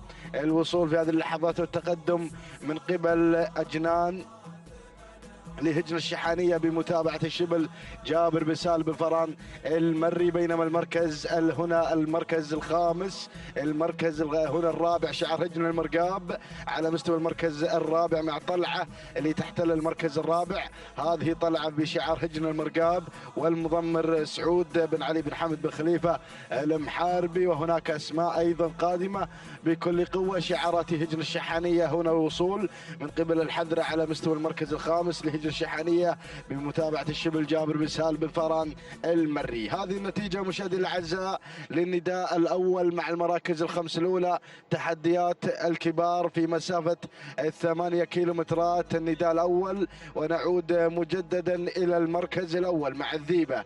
الذيبة تحمل شعار هجن الغرافة على أول المراكز بمتابعة المضمر سعيد بن راشد الزعبي. يقدم الذيبة بتحدياتها في هذا الشوط. بينما المركز الثاني شفوق لهجن الشحانية بمتابعة المشاغب محمد بن خالد بن عبد الله العطية. والمركز الثالث بيان لهجن الشحانية. وكذلك على مستوى المركز الرابع يأتي شعار هجن الشحانية بمتابعة الشبل جابر بن سالم بن فران المري. يقدم لنا بيان في المركز الثالث، ويقدم كذلك مشاهدي الأعزاء الحذرة في المركز الرابع، ويقدم كذلك مشاهدي الأعزاء أجنان على خامس المراكز. هذه النتيجة مشاهدي الأعزاء للمراكز الخمسة الأولى. الفايف ستار على صدارة هذا الشوط. ونعود مجددا إلى البداية إلى الذيبة على مقدمة هذا الشوط، تحمل شعار هجن الغرافة والمضمر سعيد بن راشد الزعبي. يقدم لنا الذيبة بالانطلاق الأول وبهذا الحضور الجميل على أول المراكز. بينما المركز الثاني الملاحقة من قبل شفوق لهجن الشحانية بمتابعة المشاغب محمد بن خالد بن عبد الله العطية. والمركز الثالث تأتي في هذه اللحظات بيان لهجن الشحانية بمتابعة الشبل جابر بن سالم بن فران المري. والمركز الرابع من الجانب الآخر اللي خطفت المركز الثالث الحذرة لهجن الشحانية بمتابعة الشبل جابر بن سالم بن فران المري. أجنان في المركز الخامس بشعار هجن الشحانية بمتابعة المضمر الشبل جابر بن سالم بن فران المري. هذه النتيجة مشاهدي الأعزاء لنداءنا الثاني مع المراكز الخمس الأولى. الخمسة مراكز متقدمة. ونعود مجددا إلى المقدمة لنتابع الذيبة تحمل شعار هجن الغرافة، الشعار الغرفاوي الأزرق والأصفر. هنا يتواجد في مقدمة هذا الشوط بتواجد الذيبة على أول المراكز بمتابعة المضمر سعيد بن راشد الزعبي. يقدم لنا الذيبة على المركز الأول، تنطلق وتندفع إلى نحو ناموس هذا الشوط. الذيبة على البداية. ناخذ المركز الثاني شفوق لهجن الشحانية بمتابعة المشاغب محمد بن خالد بن عبد الله العطية. وثالث المراكز القادمة الحذرة بشعار هجن الشحانية بمتابعة الشبل جابر بن سالم بن فران المري. والمركز الرابع هذه مشاهدينا الكرام أجنان لهجن الشحانية بتواجد الشبل جابر بن سالم بن فران المري. وخامس التحديات بيان لهجن الشحانية بمتابعة الشبل جابر بن سالم بن فران المري. هذه النتيجة مشاهدينا الكرام للمراكز الخمس الأولى مع انتصاف المسافة 4 كيلومترات قضا من عمر هذا الشوط. ويتبقى 4 كيلومترات أخرى عن تحدي جديد، عن أيضا ظهور أسماء جديدة في دائرة النداء والإذاعة. ولكن نعود إلى الذيبة. هذه الذيبة مشاهدي الأعزاء لا زالت مسيطرة ومحافظة على هذا المركز المتقدم، المركز المرموق الذي يطمح كل مشارك الحصول على المركز الأول. الذيبة مع استراحة المحارب قبل الانطلاق إلى الأمتار الأخيرة. الذيبة لهجن الغرافة والمضمر سعيد بن راشد الزعبي يتواجد مع الذيبة على أول المراكز، بينما شفوق في المركز الثاني تحمل شعار هجن الشحانية بتواجد المشاغب محمد بن خالد بن عبد الله العطية ناخذ المركز الثالث. أرى القدوم، أرى المتابعة من قبل الحذرة لهجن الشحانية وتواجد الشبل جابر بن سالم بن فران المري، بينما المركز الرابع هذه مشاهدي الاعزاء جنان لهجن الشحانيه بمتابعه الشبل جابر بن سالم بن فران المري. وخامس التحديات اسم جديد بدا ينضم الى المراكز الخمس الاولى، تصل عنيده مشاهدي الاعزاء تحمل شعار سعاده الشيخ علي بن عبد الرحمن بن حسن آل ثاني على خامس المراكز. هذه النتيجه مشاهدي الاعزاء للمراكز الخمس الاولى، ولكن نعود الى التحدي الثنائي ما بين شفوق وما بين ايضا الذيبه، ولكن شفوق في اول المراكز في اول التحديات تستعرض قواها، تنطلق في صداره الشوط مع بوابه العبور 3 كيلومترات الفاصله عن خط النهايه والفاصله بناموس هذا الشوط. شفوق مع البدايه، شفوق مع التحدي مع الاثاره لهجن الشحانيه بمتابعه المشاغب محمد بن خالد بن عبد الله العطيه، ولكن الذيبه تريد موقعها المعتاد وموقعها منذ انطلاقه الشوط، تغير في هذه اللحظات الى اول المراكز بشعار هجن الغرافه والمضمر سعيد بن راشد الزعبي، غير مباشره مع الذيبه على اول المراكز. المركز الثالث ارى الملاحقه والانطلاقه من قبل الحذره، وتحذروا من الحذره من الاسماء الخطيره ومن شعارات هجن الشحانيه العملاقه التي تحضر في هذا التحدي الكبير لتتواجد مع الحذره على مستوى المركز الثالث بمتابعه الشبل جابر بن سالم بن فران المري.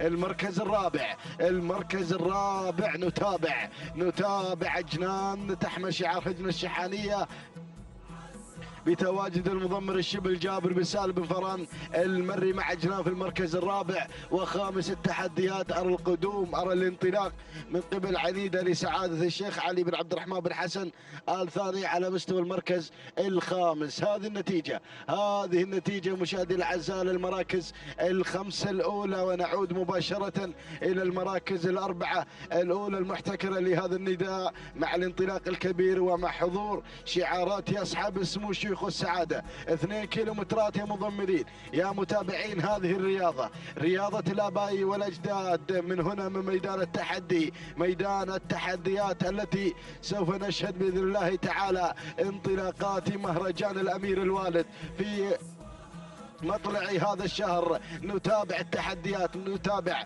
استعداد هجن الشيوخ في هذا الانطلاق الكبير. نعود مباشرة، نعود إلى الصدارة إلى شفوق لهجن الشحانية بمتابعة المشاغب محمد بن خالد بن عبد الله العطية، ولكن الذيبة رافع راية الخطورة والتهديد مع ثاني المراكز بشعار هجن الغرافة وسعيد بن راشد الزعبي في المتابعة والتضمير 1500 عن خط النهاية. نتابع التحديات، نتابع المركز الثالث الحذرة لهجن الشحانية بتواجد الشبل جابر بن سالم بن فران المري. والمركز الرابع أرى الانطلاق من قبل جنان بمتابعة هنا المضمر الشبل جابر بن سالم بن فران المري بشعار هجن الشحانية العملاق، الشعار الأدعم. ولكن المركز الخامس أرى الأسماء قادمة، أسماء وشعارات قادمة بكل قوة. أتابع بيان لهجن الشحانية على خامس المراكز بمتابعة المضمر الشبل جابر بن سالم بن فران المري. ولكن نعود إلى البداية،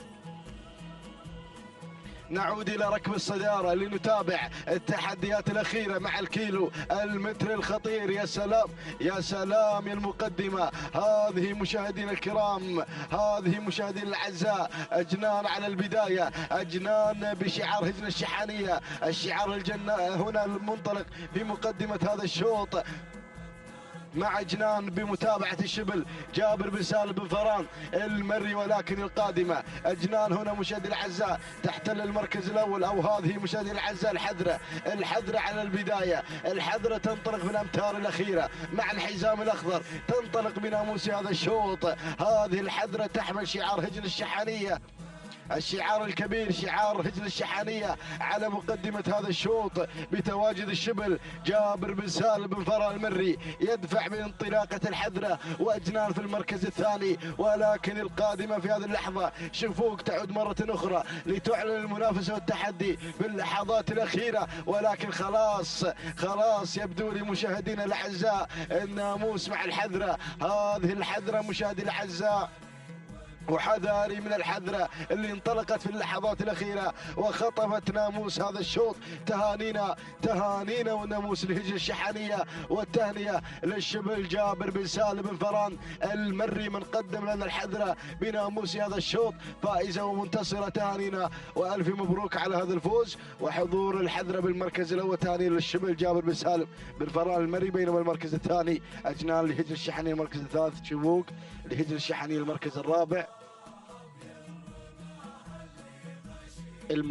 الرابع جاءت فيه مشاهدينا الكرام بيان لهجن الشحانية. المركز الخامس كان الوصول من قبل قمة لهجن المرخية. إذا مشاهدينا الكرام، هذه المراكز الخمسة الأولى تابعنا تحدي كبير دار ما بين الحذرة وما بين أجنان وكذلك شفوق، ولكن الحذرة فازت بالمركز الأول وفازت بناموس هذا الشوط. تهانينا وناموس الهجن الشحانية، والتهنئة للمضمر الشبل جابر بن سالم بن فران المري. التوقيت الزمني ساعة وصول الحذرة إلى خط النهاية 12 دقيقة 22 ثانية 27 جزء من الثانية هو توقيت الحذرة. تهانينا وناموس للهجن الشحاني على هذا الفوز، والتهنئة للشبل جابر بن سالم بن فران المري، كما قدم أيضا أجنان في المركز الثاني بتوقيت وقدر 12 دقيقة 24 ثانية 4 أجزاء من الثانية. تهانينا والناموس. بينما المركز الثالث حضرت فيه شفوق بشعار هجن الشحانية، والمضمر المشاغب محمد بن خالد بن عبد الله العطية، والتوقيت الزمني 12 دقيقة 25 ثانية بدون أجزاء من الثانية. تهانينا والناموس لجميع الفائزين.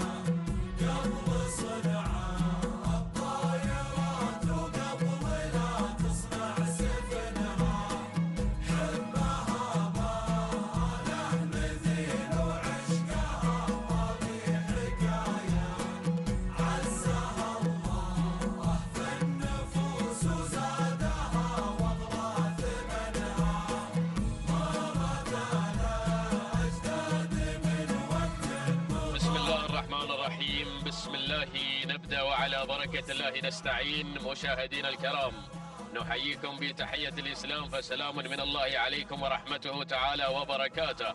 نتواصل في هذا المساء مع تحديات وانطلاقات هجن أصحاب السمو الشيوخ والسعادة في منافسات والأجمل مع سباقنا المحلي السادس في أمسية جميلة على أرضية ميدان الشحانية لسباقات الهجن. ينطلق على بركة الله ويعلن شوطنا السادس من أشواط هذا المساء، يحمل لنا تحديات القعدان مع السن ثنايا على مدار 8 كيلومترات. سنتابع مع حضراتكم هذه المنافسات الكبيرة والتحديات الرائعة مع هجن أصحاب السمو الشيوخ والسعادة. ينطلق هذا الشوط ونبدأ مباشرة بالتعرف على الأسماء المتقدمة، بداية مع إسعاف على المركز الأول وصدارة هذا الشوط من هجن الشحانية ويضمره الذهبي سالم بن فران المري الذي يقدم إسعاف على المركز الأول وصدارة هذا الشوط. بينما النقلة إلى المركز الثاني لنتابع الخروف في المركز الثاني لسعادة الشيخ خليفة بن علي بن سعود بن عبد العزيز آل ثاني من ينطلق في ثاني المراكز. بينما على المركز الثالث أو تابع تواجد من متوعد اللي خذ المركز الثالث من هجن الشحانية بمتابعة المشاغب محمد بن خالد بن عبد الله العطية. وفي المركز الرابع من الجانب الآخر مختال يتواجد في هذا الشوط من هجن الشحانية، وأيضا بقيادة المشاغب محمد بن خالد بن عبد الله العطية الذي يقدم مختال على المركز الرابع. وفي خامس المراكز نتابع التواجد من غابش من هجن الشحانية، ويضمن المشاغب محمد بن خالد بن عبد الله العطية الذي يقدم لنا تحديات غابش في المركز الخامس مع اندفاعة هذا الشوط. هذه نتيجتنا مشاهدينا الكرام للخمسة الأسماء المتقدمة والمندفعة في أول إذاعة وأول ندى نتابعها من خلال هذه الانطلاقة المسائية المميزة على أرضية ميدان الشحانية، ميدان التحدي لسباقات الهجن. نعود مباشرة إلى مقدمة الشوط لنتابع المراكز المتقدمة، الخمسة الأوائل المندفعة في هذا الشوط مع اندفاعة هذا المسار الجميل. سادس الأشواط هناك والبداية الأولى نتابع إسعاف من هجن الشحانية والذهبي سالم بن فران المري الذي يقدم إسعاف على البداية على قمة هذا الشوط المندفع بتحدياته الجميلة، والذي بدأ يشعل المنافسة مبكرا مع تحديات هذا الشوط هنا من هجن الشحانية والذهبي يسير بتحديات الكبار على القمة والبداية الأولى، بينما في المركز الثاني الخروف المتواجد في تحديات هذا الشوط بشعار سعادة الشيخ خليفة بن علي بن سعود بن عبد العزيز آل ثاني، هو الآخر يطمع بناموس هذا الشوط ويبغي أن يسجل نفسه هنا في تحديات سادس الأشواط. بينما على المركز الثالث نتابع التحدي الجميل والاندفاع المميز أيضا من شعار هجن الشحانية القادم بتحدياته في هذا الشوط مع مختال اللي خذ المركز الثالث في هذه اللحظات، ذعناه في المركز الرابع ويغير في هذه اللحظة إلى ثالث المراكز من هجن الشحانية، ويضمن المشاغب محمد بن خالد بن عبد الله العطية الذي يتواصل مع مختال ويسير بتحدياته مختال في المركز الثالث، بينما رابع المراكز متوعد هناك مع انطلاقة هذا الشوط موقعه في المركز الرابع هو الآخر من هجن الشحانية، ويضمن المشاغب محمد بن خالد بن عبد الله العطية من يسير مع متوعد في المركز الرابع. ولكن خامس المراكز اسم جديد بدأ ينضم في هذه اللحظات، وصل شعار هجن المرقاب بدأ يتقدم في هذا الشوط من خلال تقدم مشكور، هو الآخر هناك يسير مع اندفاعة هذا الشوط ويحضر بشعار هجن المرقاب المتواجد أيضا بقوة مع هذه الاندفاع. سعود بن علي بن حمد المحاربي يتقدم هناك مع تحديات مشكور على المركز الخامس. يلا يا بالوحوش تابع هذه الانطلاقة وتابع تحديات مشكور مع شعار هجن المرقاب. هذه نتيجتنا للخمسة الأسماء المتقدمة، ولكن هناك أسماء قادمة، أسماء أيضا حاضرة في هذا الشوط وفي هذه الأمسية الجميلة المتميزة هنا على ميدان الشحانية مع اندفاعات هجن أصحاب السمو الشيوخ والسعادة. نتابع سن الثنايا وتحديات سن الثنايا هناك مع 8 كيلومترات.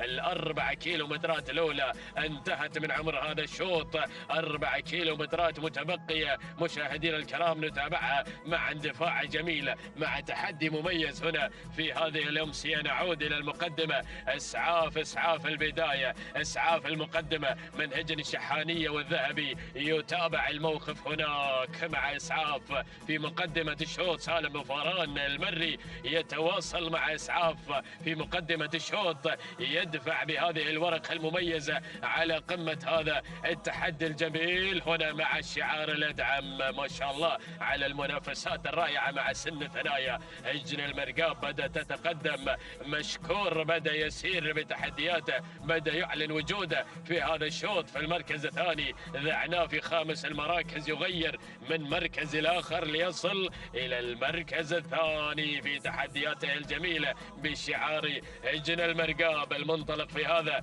المساء مع مشكور في هذا الشوط سعود بن علي بن حمد المحاربي من يتواصل مع مشكور في المركز الثاني ومركز الوصافة، بينما ننتقل إلى المركز الثالث لنتابع التواجد من الخروف في المركز الثالث مع تحديات هذا الشعار، شعار سعادة الشيخ خليفة بن علي بن سعود بن عبد العزيز آل ثاني، الذي يقدم لنا تحديات الخروف في مسار هذا الشوط وموقعه في المركز الثالث، بينما المركز الرابع رابع المراكز متوعد هنا مع تحديات هذا الشوط من هجن الشحانية والمشاغب محمد بن خالد بن عبد الله العطية يسير مع متوعد على المركز الرابع. وفي المركز الخامس اشوف اسم جديد بدأ ينضم في هذه اللحظات في الشديبل القادم بقوة في هذا الشوط من هجن الشقب في أول إذاعة له، بدأ يقترب هنا مشاهدينا الكرام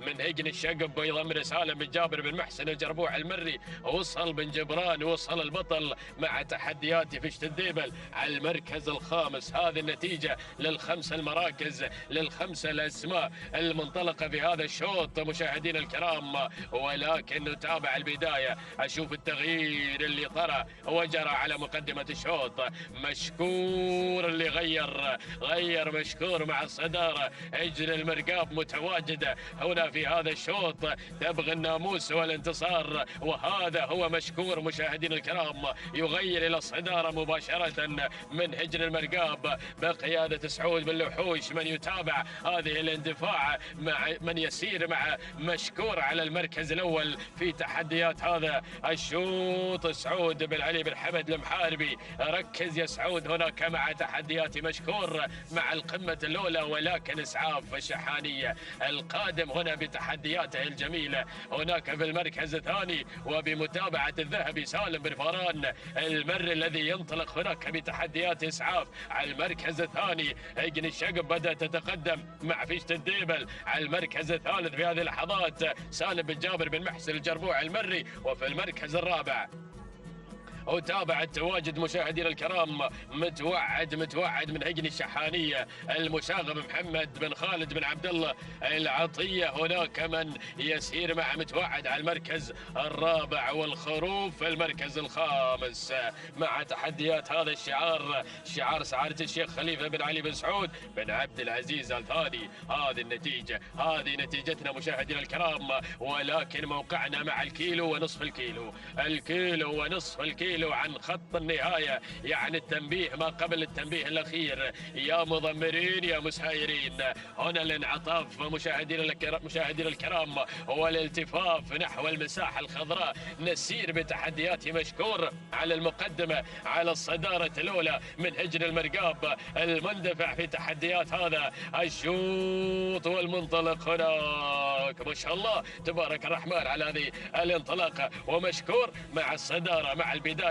هجن المرقاب أو هجن الشقب بدأت تتقدم على المركز الثاني بتحديات فيشة الديبل، وهجن الشحانية نتابعها مع انطلاقة وتحديات متوعد في المركز الثالث. والمركز الرابع الخروف يتواجد هناك، وفي المركز الخامس وصول اسم جديد هنا يصل فلج من هجن الشحانية بقيادة الشبل جابر بن سالم بن فاران المري. الكيلومتر الأخير، الكيلومتر المثير، يا سلام يا سلام يا سلام يا مشكور مع الناموس، مشكور مع التحدي، مشكور من هجن المرقاب. ينطلق مشاهدينا الاعزاء على صوت الجهاز، عصاته في الابطان، تحديات جميله، دفع ذاتي واداء تلقائي في المقدمه وفي الصداره. يبغى الناموس لصالح هذا الشعار، شعار هجن المرقاب، بمتابعه سعود بن لوحوش من يتقدم مع البدايه مع التحديات الاولى، مع تقدم مشكور في المركز الاول والصداره. فيشة الديبل على المركز الثاني من هجن الشقب، ينطلق هناك بن جبران سالم بن جابر بن جبران،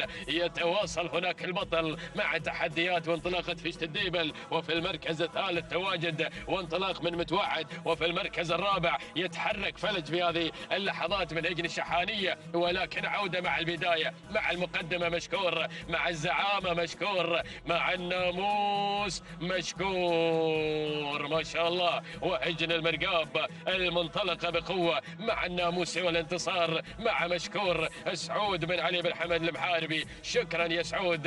هناك من الوحوش من يتواصل مع تحديات مشكور. سلام سلام سلام مشكور، سلام سلام لهجن المرقاب، سلام مع هذا الفوز والانتصار مع مشكور على المركز الاول والصداره. تهانينا والناموس والتهنئه موصوله لسعود بن علي بن حمد المحاربي. المركز الثالث، المركز الثاني من وصل مشاهدي الكرام في الديبل من هجن الشقب. المركز الثالث كان الوصول من فلق من هجن الشحانيه بقياده الشبل. وفي المركز الرابع، رابع المراكز من وصل متوعد من هجن الشحانيه بقياده المشاغب. المركز الخامس وصل الخروف لسعادة الشيخ خليفة بن علي بن سعود بن عبد العزيز الثاني. هذه نتيجتنا مشاهدينا الكرام متابعينا الاعزاء. ولكن مشكور بطلا لهذا الشوط نتابعه مع ملخص شوطنا الماضي ومع التوقيت الزمني لحظة وصوله إلى خط النهاية محقق الفوز والانتصار في 12 دقيقة 31 ثانية 70 جزء من الثانية. تهانينا لهجن المرقاب والتهنئة موصولة لسعود بن علي بن حمد بن خليفة المحاربي. المركز الثاني من وصل في اشتديبل وتوقيته الزمني 12 دقيقة 33 ثانية 26 جزء من الثانية. تهانينا لهجن الشقب والتهنئة موصولة لسالم بن جابر بن محسن جربوع المري. المركز الثالث من وصل مشاهدي الكرام فلج من هجن الشحانيه وتوقيته الزمني 12 دقيقه 38 ثانيه 82 جزء من الثانيه. تهانينا والناموس لهجن الشحانيه والتهنئه موصوله للشبل جابر بن سالم بن فاران المري.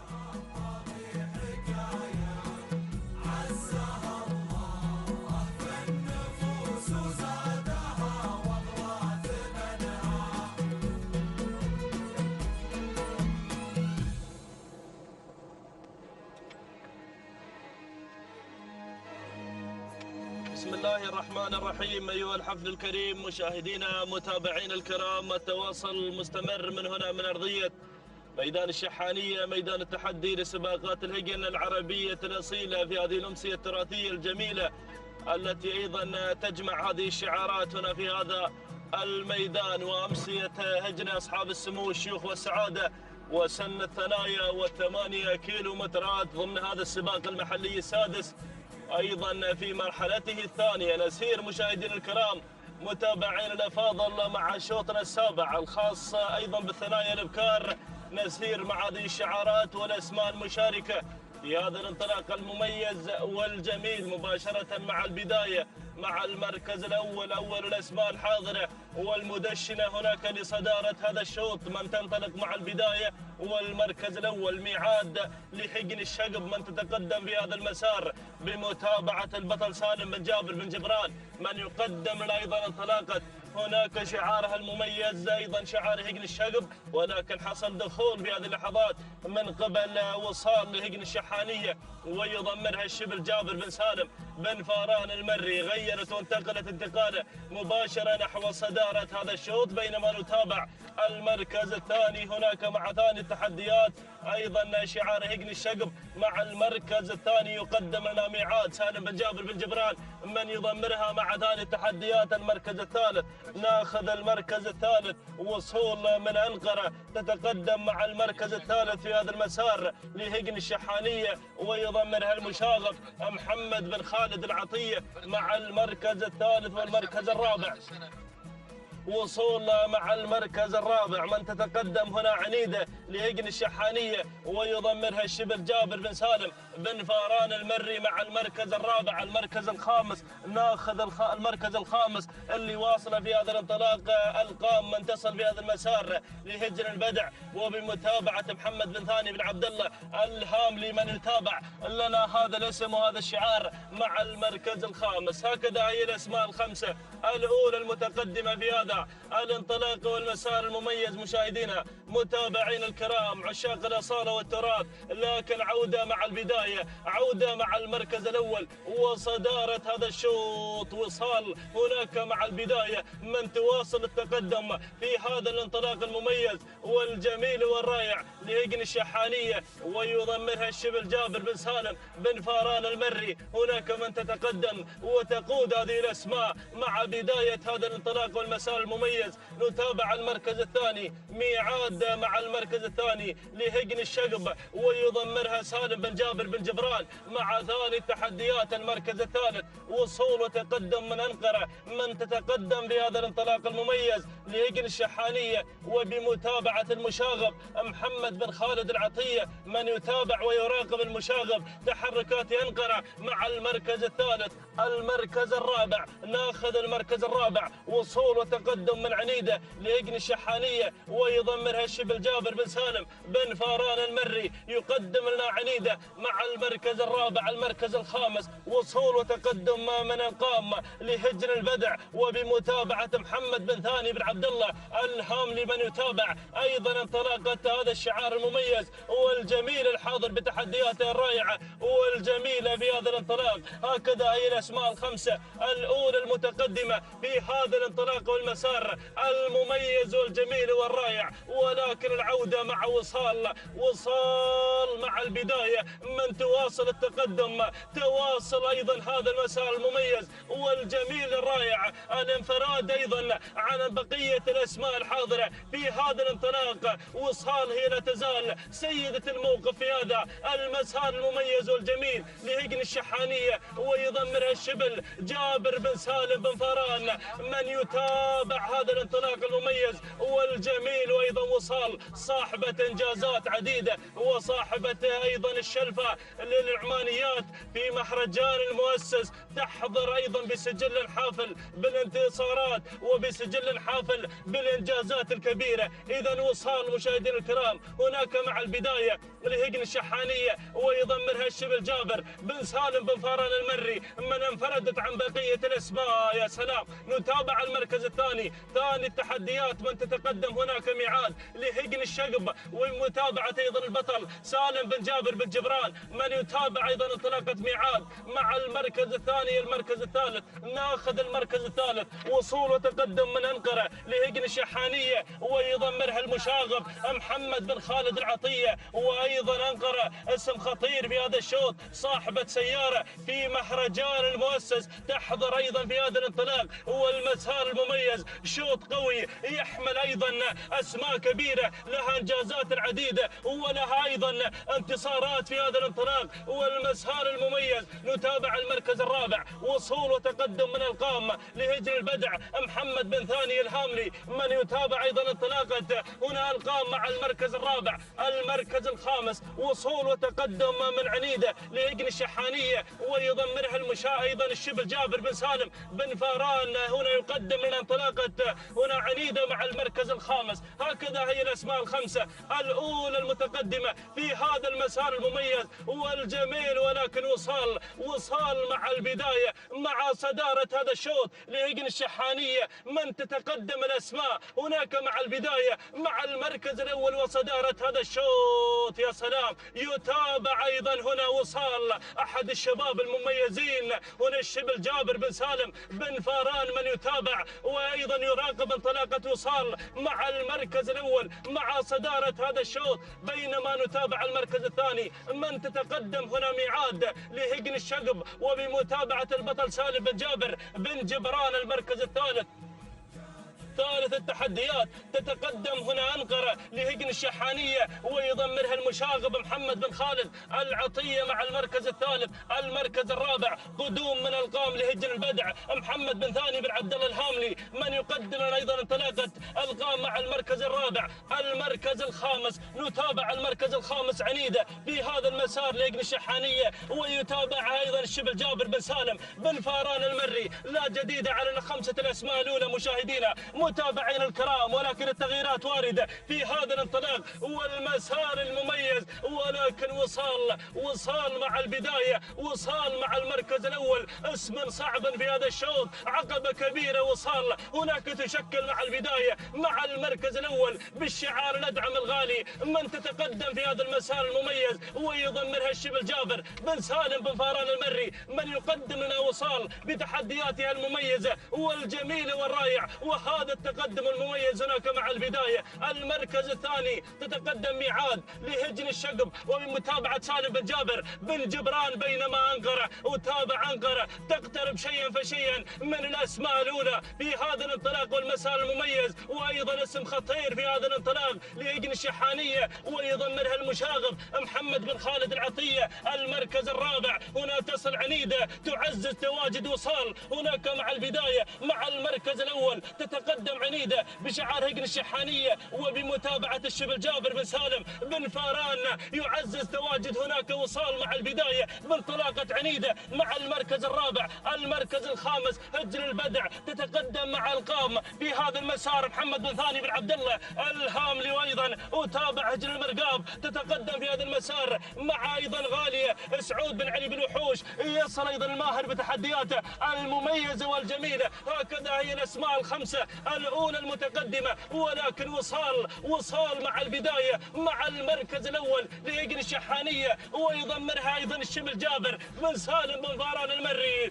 ركز يا الشبل ركز هناك مع البدايه مع المركز الاول مع صداره هذا الشوط. يا سلام يا سلام يا وصال من تواصل التقدم تواصل هذا الانطلاق المميز والجميل والرائع مع هذا المسار المميز. وصال لهجن الشحانيه وبمتابعه الشبل جابر بن سالم بن فاران ولكن عنقره قادمه مع المركز الثاني لهجن الشحانيه وبمتابعه المشاغب محمد بن خالد العطيه يقترب المشاغب مع انقره مع المركز الثاني بينما نتابع المركز الثالث ثالث التحديات من تصل في هذا المسار المميز والجميل. يا سلام نتابع المركز الثالث.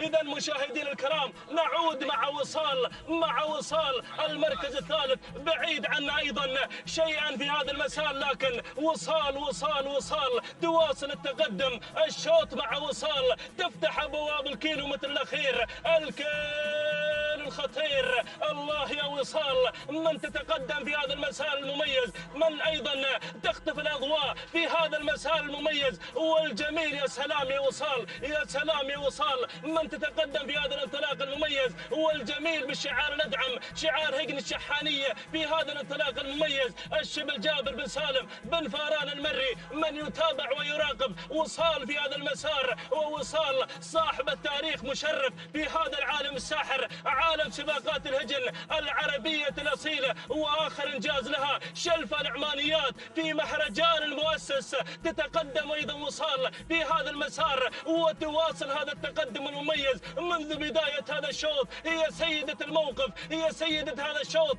تحضر بحضور الكبار لأيضا تكمل سجلها الحافل بالإنجازات والانتصارات. يا سلام يا سلام يا سلام يا وصال هي أحد النوعيات التي تمتلكها هذه المؤسسة العملاقة مؤسسة هجن الشحانية. وصال تحقق ناموس هذا الشوط بكل أريحية تامة بدون منافس وبدون أوامر ولا شبه أوامر. لله درك الشبل جابر بن سالم بن فاران من يتابع هذا الشعار مشكور يا أبو سالم مشكور على هذا الأداء المميز. سلام وصال سلام هجن الشحانية سلام على هذا الأداء المميز والجميل. ووصال تحتاج أيضا لتحية مشكور يا الشبل على هذا الأداء المميز والجميل. وصال تمر مشاهدينا الكرام مرور الكرام أمام المقصورة الرئيسية وتحطم التوقيت الزمني. سلام وصال على هذا الأداء المميز ومشكور الشبل جابر بن سالم بن فاران المري من قدم لنا وصال المركز الثاني. وصلت أنقرة لهجن الشحانية وبمتابعة المشاغب محمد بن خالد العطية المركز الثالث.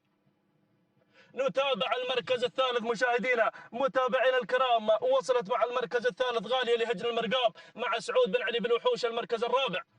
المركز الرابع كان الوصول من المدينة لهجن الشحانية ومتابعة المشاغب محمد بن خالد العطية المركز الخامس. المركز الخامس وصلت الكايدة لهجن الشحانية مع الذهبي سالم بن فاران المري. هكذا مشاهدينا الكرام متابعينا الأفاضل حضرت هذه البطلة لتكون بطلة في هذا الشوط وبطلة في هذا المساء بتحطيمها التوقيت الزمني. تهانينا والناموس لمؤسسة هجن الشحانية والتهاني لمن قادها الشبل جابر بن سالم بن فاران المري. 12 دقيقة 17 ثانية 59 جزء من الثانية هو توقيته أيضا وصال ليكون هو التوقيت الأفضل والأميز في هذا المساء مشكور الشبل جابر بن سالم بن فاران المركز الثاني. نتابع أنقرة من وصلت مع المركز الثاني وتوقيتها الزمني أيضا لحظة وصولها إلى خط النهاية مشاهدينا متابعينا الكرام 12 دقيقة 29 ثانية 79 جزء من الثانية. تهاني نونا مستيقن الشحانية والتهاني للمشاغب محمد بن خالد العطية المركز الثالث. المركز الثالث وصلت مشاهدينا الكرام متابعينا الأفاضل مع المركز الثالث أيضا شعار حجن المرقاب من تقدم مع المركز الثالث في هذا الانطلاق والمسار المميز أيضا وتوقيتها الزمني لحظة وصولها إلى أيضا المركز الثالث في هذا الانطلاق والمسار المميز 12 دقيقة 43 ثانية 61 جزء من الثانية. تهانينا والناموس لحجن المرقاب والتهاني لسعود بن علي بن وحوش الوهيبي.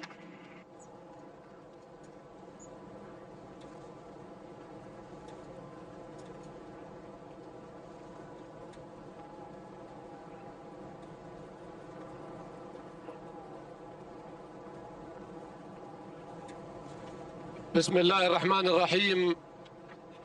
أيها الحفل الكريم، مشاهدينا مستمعينا الأفاضل أينما كنتم، نجدد لكم الترحيب والتحية مع هذه الانطلاقات المتواصلة والمتميزة، شوط يلي الآخر من انطلاقات الخير والبركة ضمن فعاليات وانطلاقات هذا السباق المحلي السادس ومرحلته الثانية الخاصة بسن الكبار، وانطلاقات هذا المساء الخاصة بشعارات أصحاب السمو الشيوخ والسعادة وانطلاقات الأشواط المفتوحة بالفعل.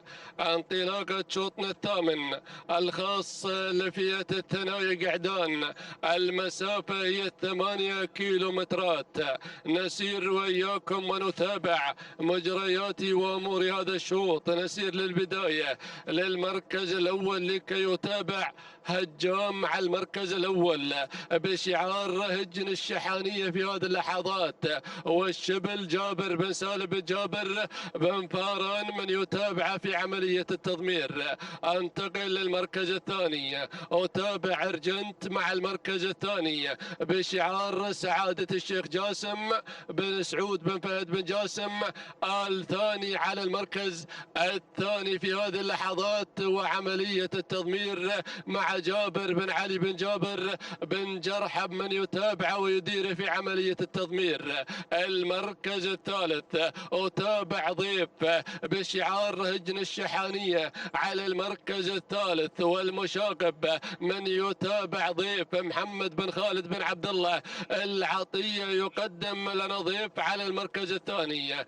المركز الثالث أتابع اللي على المركز الثالث من خلال هذا التقدم يصل عساف وانطلاقة شعار هجن المرخية مع المركز الثالث سعيد بن محمد بن هادي الجربوع المري من يتابع في عملية التضمير ويتابع عساف في هذه اللحظات.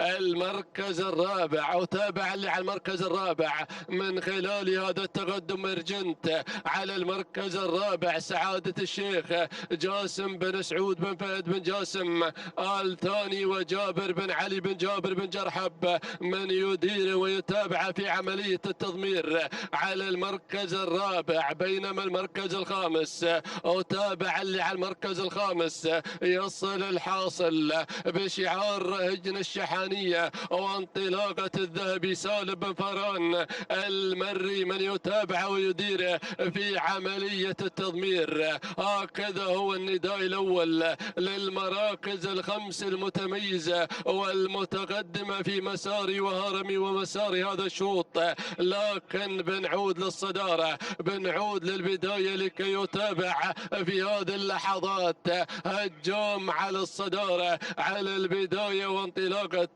شعار هجن الشحانية وانطلاقة أيضا الشبل جابر بن سالم بن فاران من يتابع لنا هجام على الصدارة على البداية الأولى. المركز الثاني أتابع في هذه اللحظات يصل عساف وانطلاقة شعار هجن المرخية مع المركز الثاني سعيد بن محمد بن هادي الجربوعي من يدير في عملية التضمير. المركز الثالث أتابع في هذه اللحظات ضيف مع المركز الثالث لهجن الشحانية ومحمد بن خالد بن عبد الله العطية من يتابع في هذه اللحظات على المركز الثالث. المركز الرابع أتابع الحاصل مع انطلاقة المركز الرابع بشعار هجن الشحانية وانطلاقة الذهبي دائما سالم بفران المري من يدير ويتابع الحاصل على المركز الرابع. المركز الخامس وتابع الأسماء القادمة الشعارات المميزة في هذه اللحظات. المركز الخامس يصل السد وانطلاقة سعادة الشيخ علي بن عبد الرحمن بن حسن الثاني مع انطلاقة المركز الخامس يقدم لنا السد كأول نداء له في هذا المسار. لكن بنعود الصدارة نعود لكي يتابع في هذه اللحظات هجام هجام هجام، ولكن أرى ضيف رغم الظروف في هذه اللحظات على الصدارة، على البداية الأولى بشعار هجن الشحانية وانطلاقة المشاغب محمد بن خالد بن عبد الله العطية. ولكن نتابع المركز الثاني في هذه اللحظات أو تابع الصدارة. نتابع الصدارة في هذه اللحظات والبداية الأولى مع انطلاقة هجام على المركز الأول. هجام وانطلاقة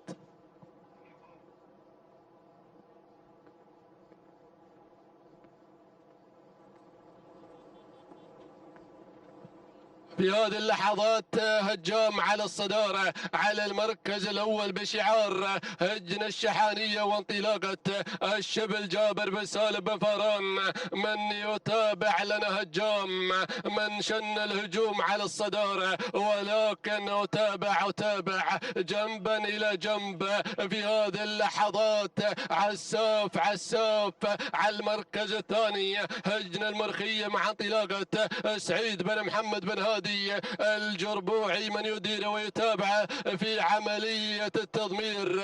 الاثنين انفردا عن البقية، انفردا وابتعدا ابتعاد كلي، ولكن أتابع المركز الثالث في هذه اللحظات اللي على المركز الثالث من خلال هذا التقدم. المركز الثالث يصل الحاصل وانطلاقة شعار هجن الشحانية والذهبية سالم بن فران المري مع المركز الثالث.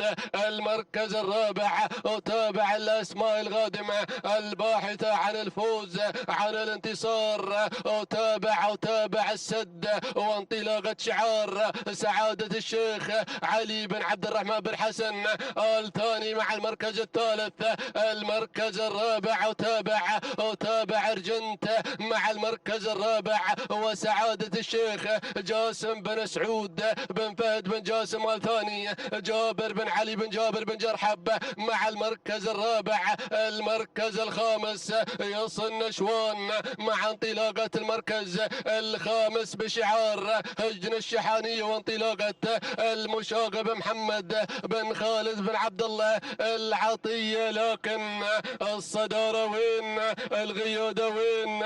هجام من يسير إلى الأمام بخطى ثابتة في هذه اللحظات بشعار هجن الشحانية وبمتابعة الشبل جابر بن سالم بن فران من يدير ويتابع في عملية التضمير، يبحث عن النقطة الرابعة والسوبر هاتريك في هذا المساء المميز.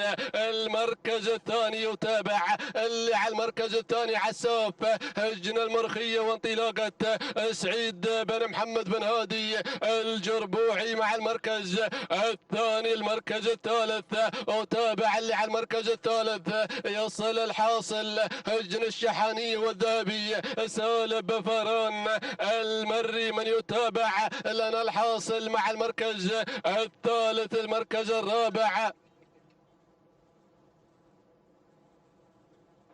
المركز الرابع وتابع نشوان في هذه اللحظات بشعار هجن الشحانية وانطلاقة المشاغب. من يقدم لنا نشوان مع المركز الرابع محمد بن خالد العطية، والمركز الخامس وتابع فراع مع المركز الخامس هجن المرخية وانطلاقة محمد بن حميد براكان الوهيبي. من يتابع ولكن أرى برشم، يا مرحبا برشم وشعاره يصل في هذه اللحظات، يصل برشم مع انطلاقة المركز الثالث.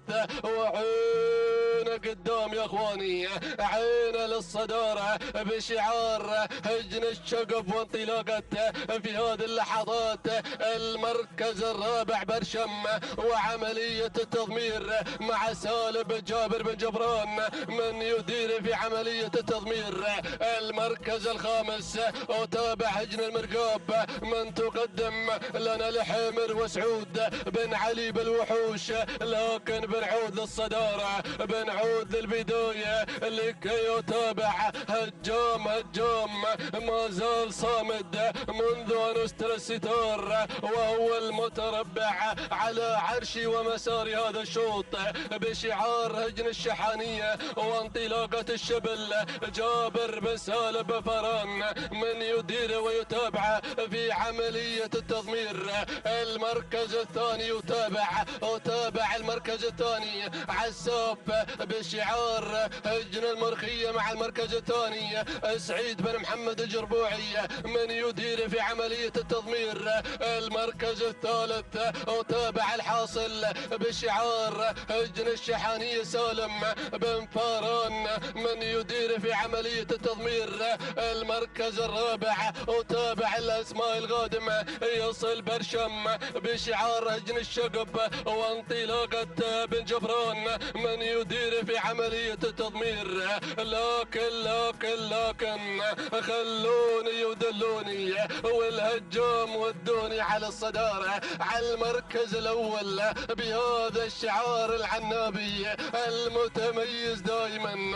سلوم هجن الشحانية، سلام للشبل، سلام وهذا الشبل من ذاك الأسد. سلمت يمينك يا أبو سالم. جابر بن سالم بفران من قدم لنا هجوم مع الأداء المتميز بشعار هجن الشحانية والنقطة الرابعة لهذا الشعار وهذا المضمر. المركز الثاني عساف هجن المرخية وانطلاقة سعيد بن محمد بن هادي الجربوعي المري مع المركز الثاني. المركز الثالث وصل الحاصل هجن الشحانية سالم بفران المري. والمركز الرابع الحيمر لهجن المرقاب. والمركز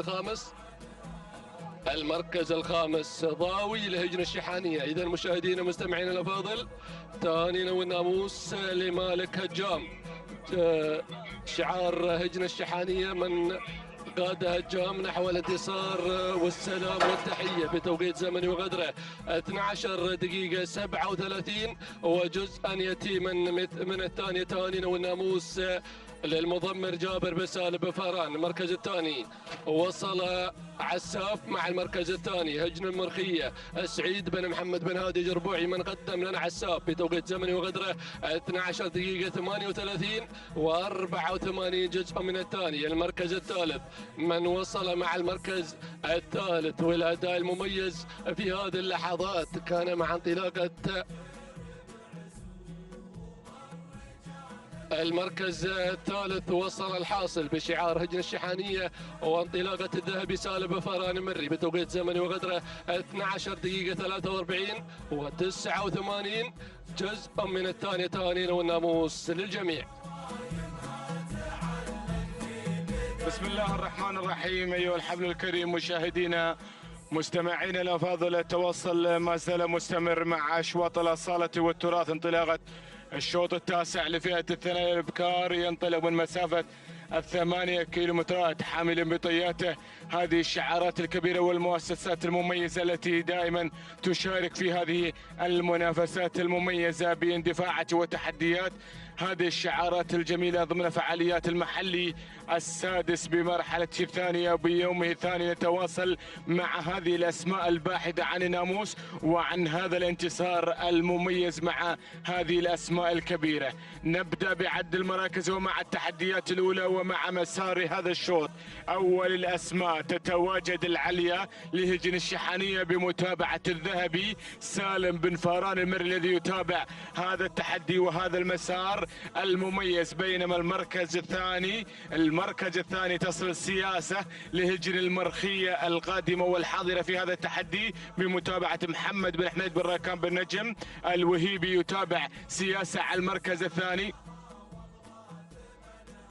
المركز الثالث مشاهدينا مستمعينا الافاضل يتابع مغيضة لهجن الشحانية بمتابعة المشاغب محمد بن خالد العطية يتابع مغيضة التي بدأت تتسلل بدورها الى المركز الثاني. المركز الرابع القادمة والحاضرة في التون لهجن البدع بمتابعة محمد بن ثاني بن عبد الله الهاملي يتابع فنون المنطلقة او فتون المتواجدة في هذا التحدي تحتل المركز الرابع. المركز الخامس نتابع تواجد شعلة لهجن الشحانية بمتابعة المشاغب محمد بن خالد العطية يتابع هذا التحدي الجميل باندفاعته وبمشاركة الشعلة على المركز الخامس. هذه النتيجة مشاهدينا مستمعينا الافاضل للخمس المراكز الاولى باول نداء اتممتوا على مسامعكم بالوفاء والتمام. تلتقي شعارات اصحاب السمو الشيخي والسعادة في اعرق ميادين الخليج واقواها هذا اليوم،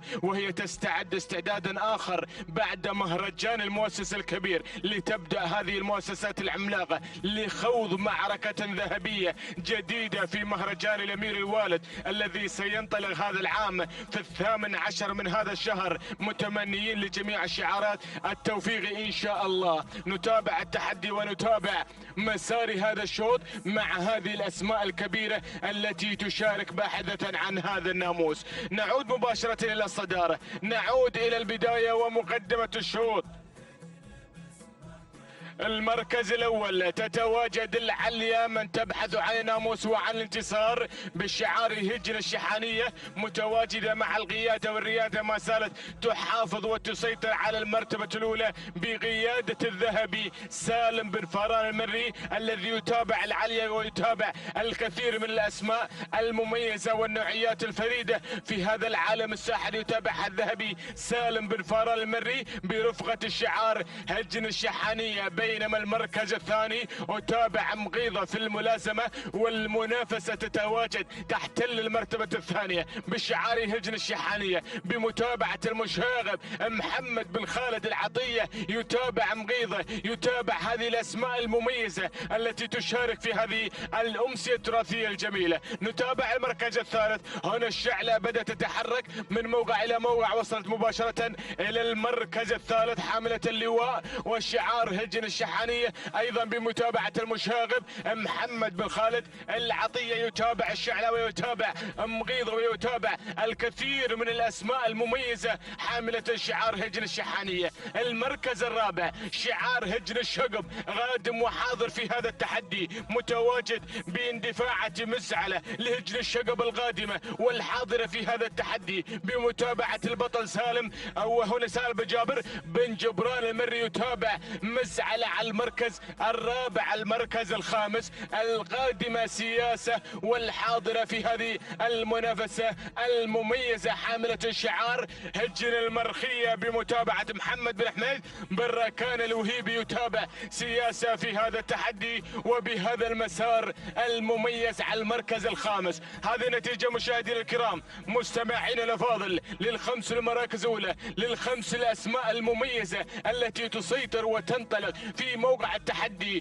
في موقع المنافسة في موقع الصدارة. 5 اسماء تتواجد في موقع واحد من اجل الظفر بناموس هذا الشوط. بينما البداية والقيادة والريادة مع الشعار الادعم شعار هجن الشحانية، الشعار الادعم، الشعار الذي يحظى بالنصيب الاكبر جماهيريا واكثر الشعارات من خلال الانجازات الذهبية. واذا تحدثنا عن انجازاته فنحتاج هنا لساعات كثيرة لكي نذكرها. وأيضا هناك شعارات من المؤسسات التي شاركت في هذه الرياضة الغالية، رياضة الآباء والأجداد، أيضا لها حضورها وجماهيرها وعشاقها، وسوف تتواجد في أشواط الذهب إن شاء الله. نتابع الأسماء المميزة، نتابع هذه المؤسسات العملاقة والكبيرة التي تشارك في هذا العالم الساحر. ولكن البداية مع المشاغب محمد بن خالد العطية، يتابع مغيضة حاملة شعار هجن الشحانية،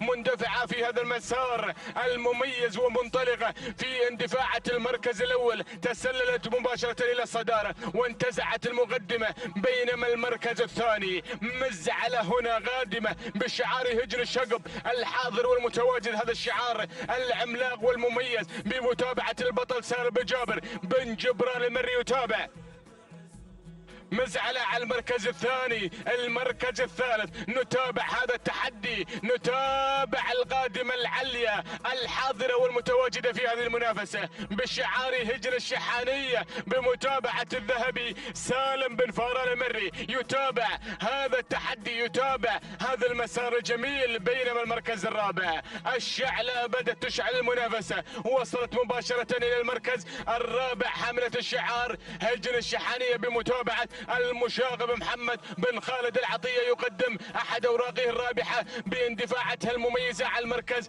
الرابع، تتسلل بدورها إلى المركز الثالث، بينما المركز الخامس هنا تصل سياسة لهجن المرخية بمتابعة محمد بن حميد بن ركان الوهيبي. يتابع سياسة التي ما زالت متواجدة في موقع التحدي وبهذه المنافسة المميزة. هذه النتيجة يا مشاهدين، هذه النتيجة للخمس المراكز الأولى في هذا التحدي، في هذا المسار المميز. خلاص آخر لقاء للثنايا لأصحاب السمو الشيخي هذا المحلي السادس، آخر استعدادا ودي لهم قبل مهرجان الأمير الوالد، أقوى مهرجان من خلال الجوائز، وسيحظى بتغطية إعلامية كبيرة على مستوى الخليج. نتابع المنافسة ونتابع هذا التحدي مع هذا الانطلاق الجميل، مع هذه المؤسسات الكبيرة والأسماء المميزة التي تشارك باحثة عن هذا الناموس وعن هذا الانتصار الجميل، مع هذه الشعارات الكبيرة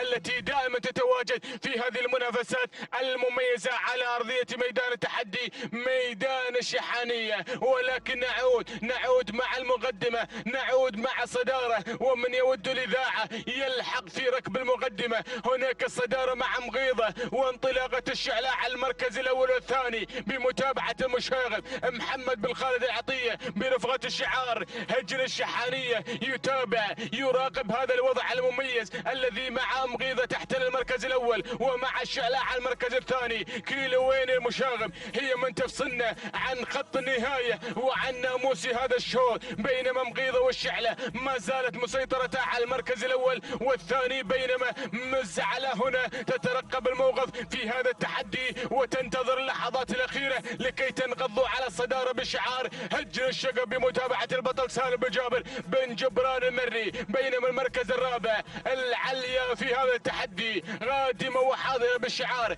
هجن الشحانية بمتابعة الذهبي سالم بن فاران المري. بينما المركز الخامس اسم جديد بدأ يتدخل في هذا التحدي في دائرة النداء والإذاعة، وصلت شذرة على المركز الخامس لهجن الشحانية بمتابعة الشبل جابر بن سالم بن فاران المري، أحد النجوم المميزين في هذا العالم الساحر، قدم لنا الأسماء المميزة في هذا المساء ويقدم لنا شذرة على المركز الخامس. هذه النتيجة للخمس نجوم المنطلقة والمتواجدة في موقع التحدي والمنافسة، في موقع الإبداع والإمتاع في هذه المنافسة الجميلة والمميزة.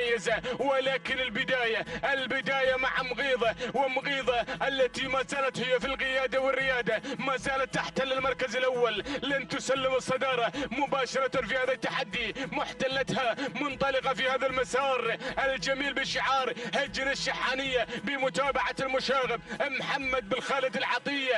الكيلومتر الأخير المشاغب الذي يفصلنا عن الناموس هذا الشوط، ومغيضة ما زالت في القيادة والريادة. الشعلة تتحرك أيضا بشعار هجن الشحانية وبمتابعة المشاغب محمد بن خالد العطية. هنا يحتكر المركز الأول والثاني في هذه المتابعة المميزة في هذا الأداء الجميل. المشاغب بدأ بالمشاغبة في هذا التحدي في هذا المسار المميز. الشعلة تتسلل مباشرة إلى الصدارة، مغيظة على المركز الثاني، مزعلة على المركز الثالث، حاملة الشعار هجن الشغب بمتابعة سالم بن جابر بن جبران المري. رابعا وتابع هذيب وصلت لهجن الشحانية بمتابعة المشاغب محمد بن خالد العطية، وأيضا مفاوضة لهجن الشحانية أيضا بمتابعة محمد بن خالد العطية. بدأ المشاغب بالمشاغبة في هذا التحدي مع هذه الأسماء المميزة التي يشارك بها، التي ينطلق بها في هذا التحدي الكبير في هذا المسار المميز. ولكن الشعلة مع الصدارة.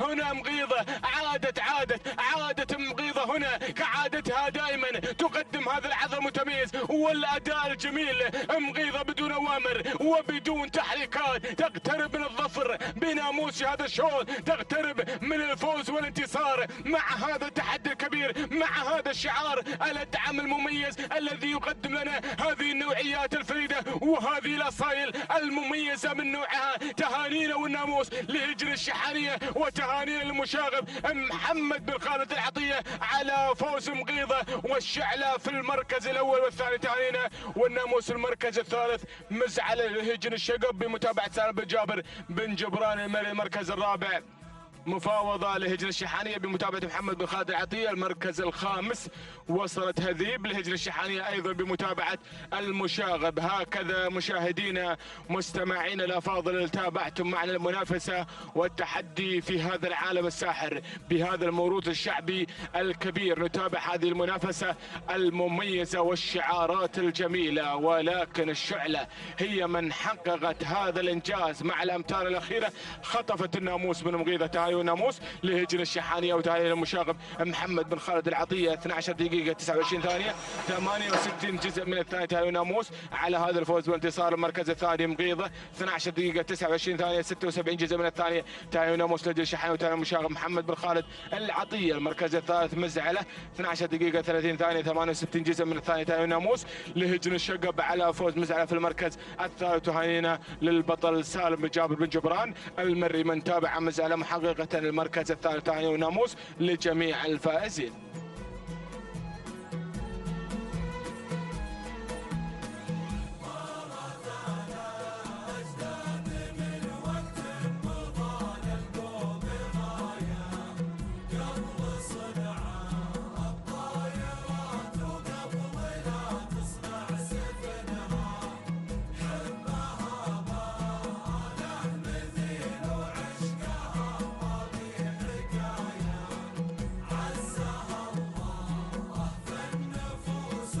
إذا مشاهدينا متابعينا الأعزاء ما زالت الانطلاقات متواصلة والتحديات مستمرة على أرضية ميدان الشحانية في مسيرة أشواطها لهذه الفترة المسائية مع تحديات سن الثنايا ومنافسات الثنايا مع انطلاقات ومنافسات هذه الأمسية الجميلة للأشواط المفتوحة الحاضرة بتحديات شعارات الشيوخ والسعادة المنطلقة والباحثة عن تسجيل نقطة وإضافة إنجاز تلو الإنجازات السابقة والتحديات المتواصلة التي تابعناها وشاهدناها في هذه الرياضة ومع هذه الأسماء القوية التي تحمل لنا هذه الشعارات الحاضرة بانطلاقاتها وتحدياتها.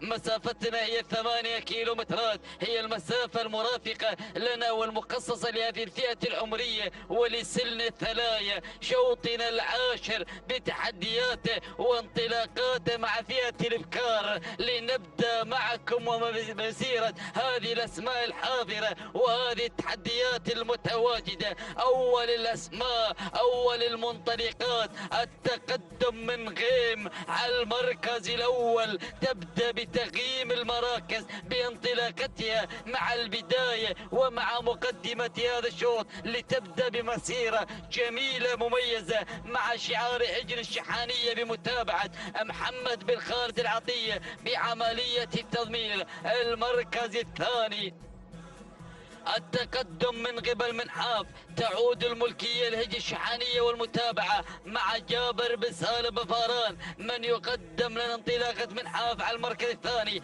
المركز الثالث وصول حدث تسير وتتحدث بلغة الكبار بما يقدم لنا هذا الشعار، الحضور المميز والانطلاق الجميل لشعار سعادة الشيخ خليفة بن عبد العزيز بن خليفة الثاني، والتضمير عند محنا بن محمد بن ضابط الدوسري من يقدم لنا انطلاقة المركز الثالث. المركز الرابع الوصول مشاهدينا الكرام من قبل عادات، ولها عادات بمعانقة الناموس، لها عادة هذه البطلة الحاضرة مع المركز الرابع. لنتابع شعار عادات، شعار هجن الشحانية برفقة المضمر محمد بن خالد العطية. والمركز الخامس التقدم من قبل الصملة الحاضرة مع ختام ندائنا الأول للأسماء الخمسة الأولى. تتقدم صملة بشعار هجن الشحانية بمتابعة محمد بن خالد العطية من يقدم لنا أيضا هذا الشعار بتحدياته، ويقدم لنا 3 أوراق رابحة بالنداء للأسماء الحاضرة والمتقدمة. المركز الخامس كما أسلفت وهنالك حضور وتقدم من قبل شعار سعادة الشيخ خليفة بن عبد العزيز بن جاسم الثاني برفقة عبيد بن علي السناري من يقدم لنا ظن مع انطلاقة برفقة الأسماء الخمسة الأولى، أيضا من الأسماء المميزة الخطيرة، أيضا من الأسماء التي نحذركم بحضورها وتواجدها وبانطلاقتها. هذه هي الأسماء الحاضرة، هذه هي الكوكبة المنطلقة التي تجري على أرضية ميدان التحدي. لنعود إلى البداية وإلى المركز الأول.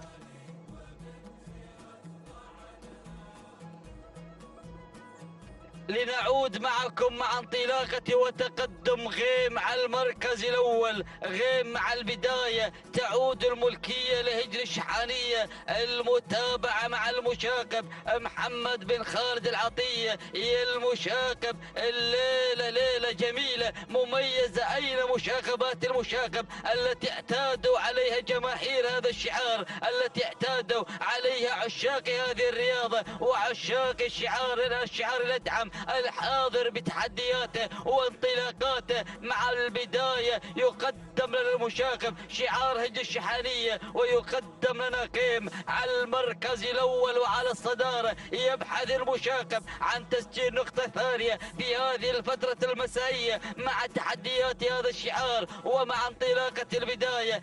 المركز الثاني التواجد من قبل حدث على ثاني المراكز، تعود ملكية لسعادة الشيخ خليفة بن عبد العزيز بن خليفة الثاني. محنا بن محمد بن ضابط الدوسري من يتابعها بعملية التضمير. والمركز الثالث وصول مشاهدينا الكرام منحاف على المركز الثالث، تعود الملكية لهجن الشحانية والمتابعة مع جابر بن سالم بن فاران من يرافقها الشبل بعملية التضمير، من يبحث عن النقطة الخامسة في هذه الفترة المسائية، من يقدم لنا انطلاقة منحاف. المركز الرابع الوصول والتقدم من قبل عادات على المركز الرابع، وهنالك من الجانب الأيمن صملة.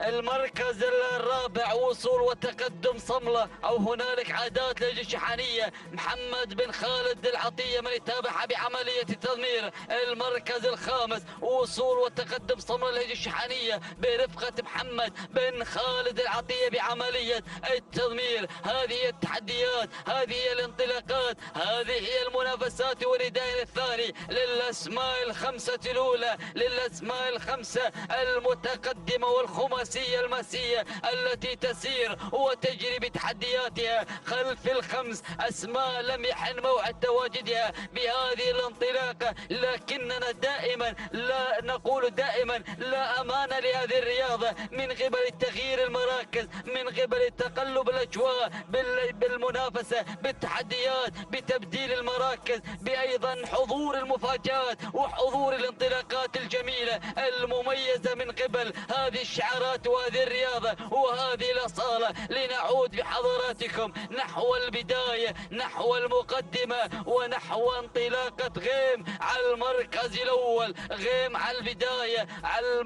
المركز الأول تجري أيضا عندما تجري الخيوم والسحب بانطلاقتها، وهنالك التواجد من شعار هدي الشحانية والتقدم برفقة محمد بن خالد العطية من يقدم لنا انطلاقة البداية والمركز الأول. المركز الثاني من حاف على ثاني المراكز، الوصول والتقدم لشعار هجر الشحانية. المتابعة مع جابر بن سالم بفاران معذرة الشبل يبحث عن النقطة الثامنة في هذه الانطلاقة وبهذه المسيرة مع انطلاقة من حاف. المركز الثالث التواجد من قبل عادات على ثالث التحديات، تعود الملكية لهجر الشحانية. المتابعة مع محمد بن خالد العطية بعملية التضمير. والمركز الرابع نتابع معكم وصول وتقدم حدث على المركز الرابع، حدث تعود ملكيتها لسعادة الشيخ خليفة بن عبد العزيز بن خليفة الثاني، والتضمير مع محنا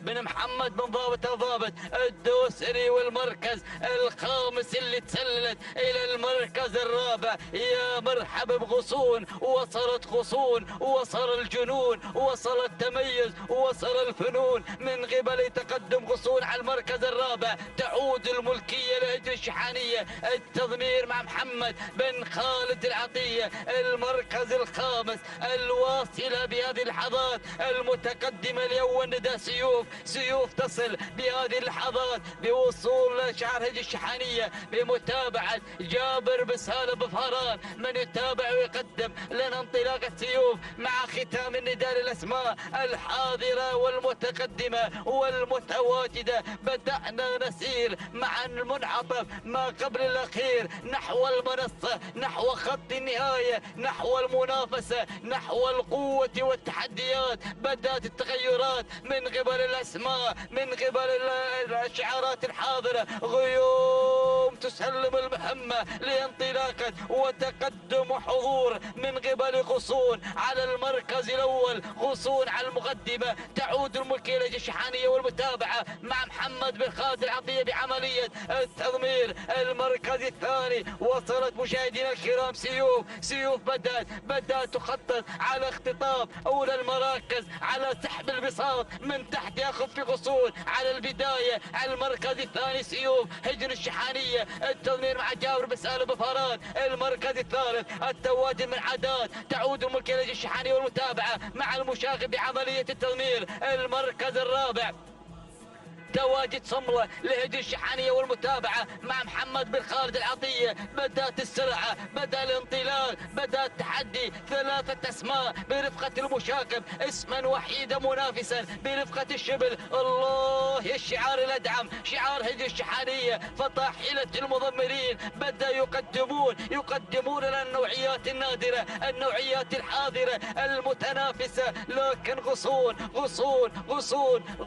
تقدم لنا الانطلاق الجميل مع تحية مجريات الأمتار الأخيرة الأقل عن الناموس. غصون وسيوف، سيوف وغصون، سيوف وغصون، وغصون وسيوف. والتقدم من قبل عادات هجر الشحانية. المشاقب الشبل المشاقب الحزام الأخضر. الله يا سيوف، غصون وسيوف. عادات وعادت أيضا سيوف لتختطف المجريات أولى المراكز، لتكون هي البطلة المتوجة مع المركز الأول. وغصون ما زالت في حوار ونزاع لتسيطر على البداية مع أيضا تحديات المقدمة، تحديات الصدارة. سيوف هي المسيطرة على البداية حتى هذه اللحظات. هجر الشحانية جابر بن سالم بفاران. لكن شوف الخادمة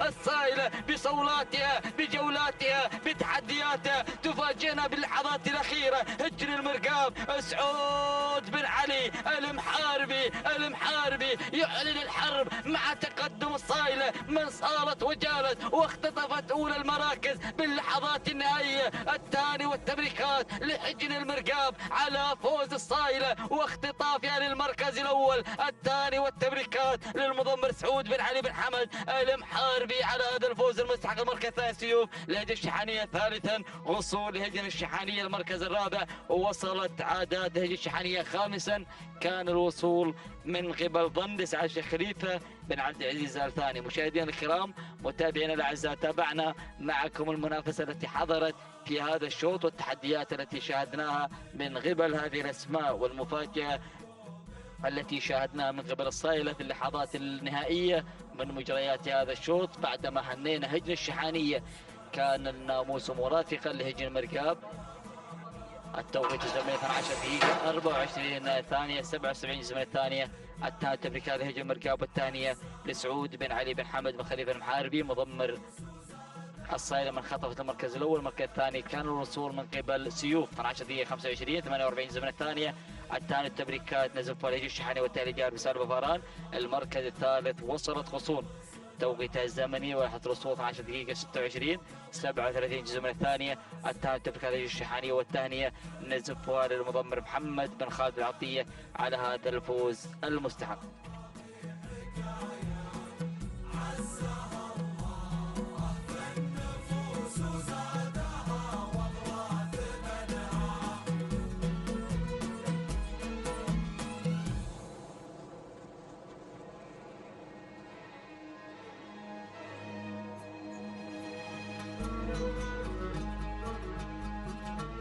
التواصل مستمر مشاهدينا ومتابعينا الكرام، تتواصل التحديات والإثارة من هنا من ميدان التحدي ميدان الشحانية لسباقات الهجنة العربية الأصيلة. ينطلق شوط الختام وختامه مسك بإذن الله تعالى. تمنياتنا لجميع المشاركين بالتوفيق والنجاح. الشوط 11 يسير ويبدأ مشاهدينا الأعزاء حاملا هذه الأسماء والشعارات يصحب اسمه الشيخ والسعادة. نتابع أول المراكز الجارحة لسعادة الشيخ خليفة بن عبد العزيز بن خليفة بن سلطان آل ثاني، والمضمر مهنا بن محمد بن ضابط الدوسري يقدم لنا انطلاقة الجارحة على أول المراكز، بينما النقل مباشرة من الجانب الآخر لنتابع الوصول والتحدي في ثاني المراكز من شعار هجن الشحانية بتواجد الذهبي سالم بن فاران المري يتواجد في المركز الثاني. والمركز الثالث نتابع بيان لهجن الشحانية بمتابعة المشاغب محمد بن خالد بن عبد الله العطية، بينما المركز الرابع ناخذ المركز الرابع ونتابع مشاهدينا الأعزاء الوصول والتحدي والانطلاق من قبل عوايد لهجن الشحانية بمتابعة الشبل جابر بن سالم بن فران المري على مستوى المركز الرابع. والمركز الخامس خامس التحديات الوصول مشاهدينا الأعزاء من قبل قرطبة لهجن الشحانية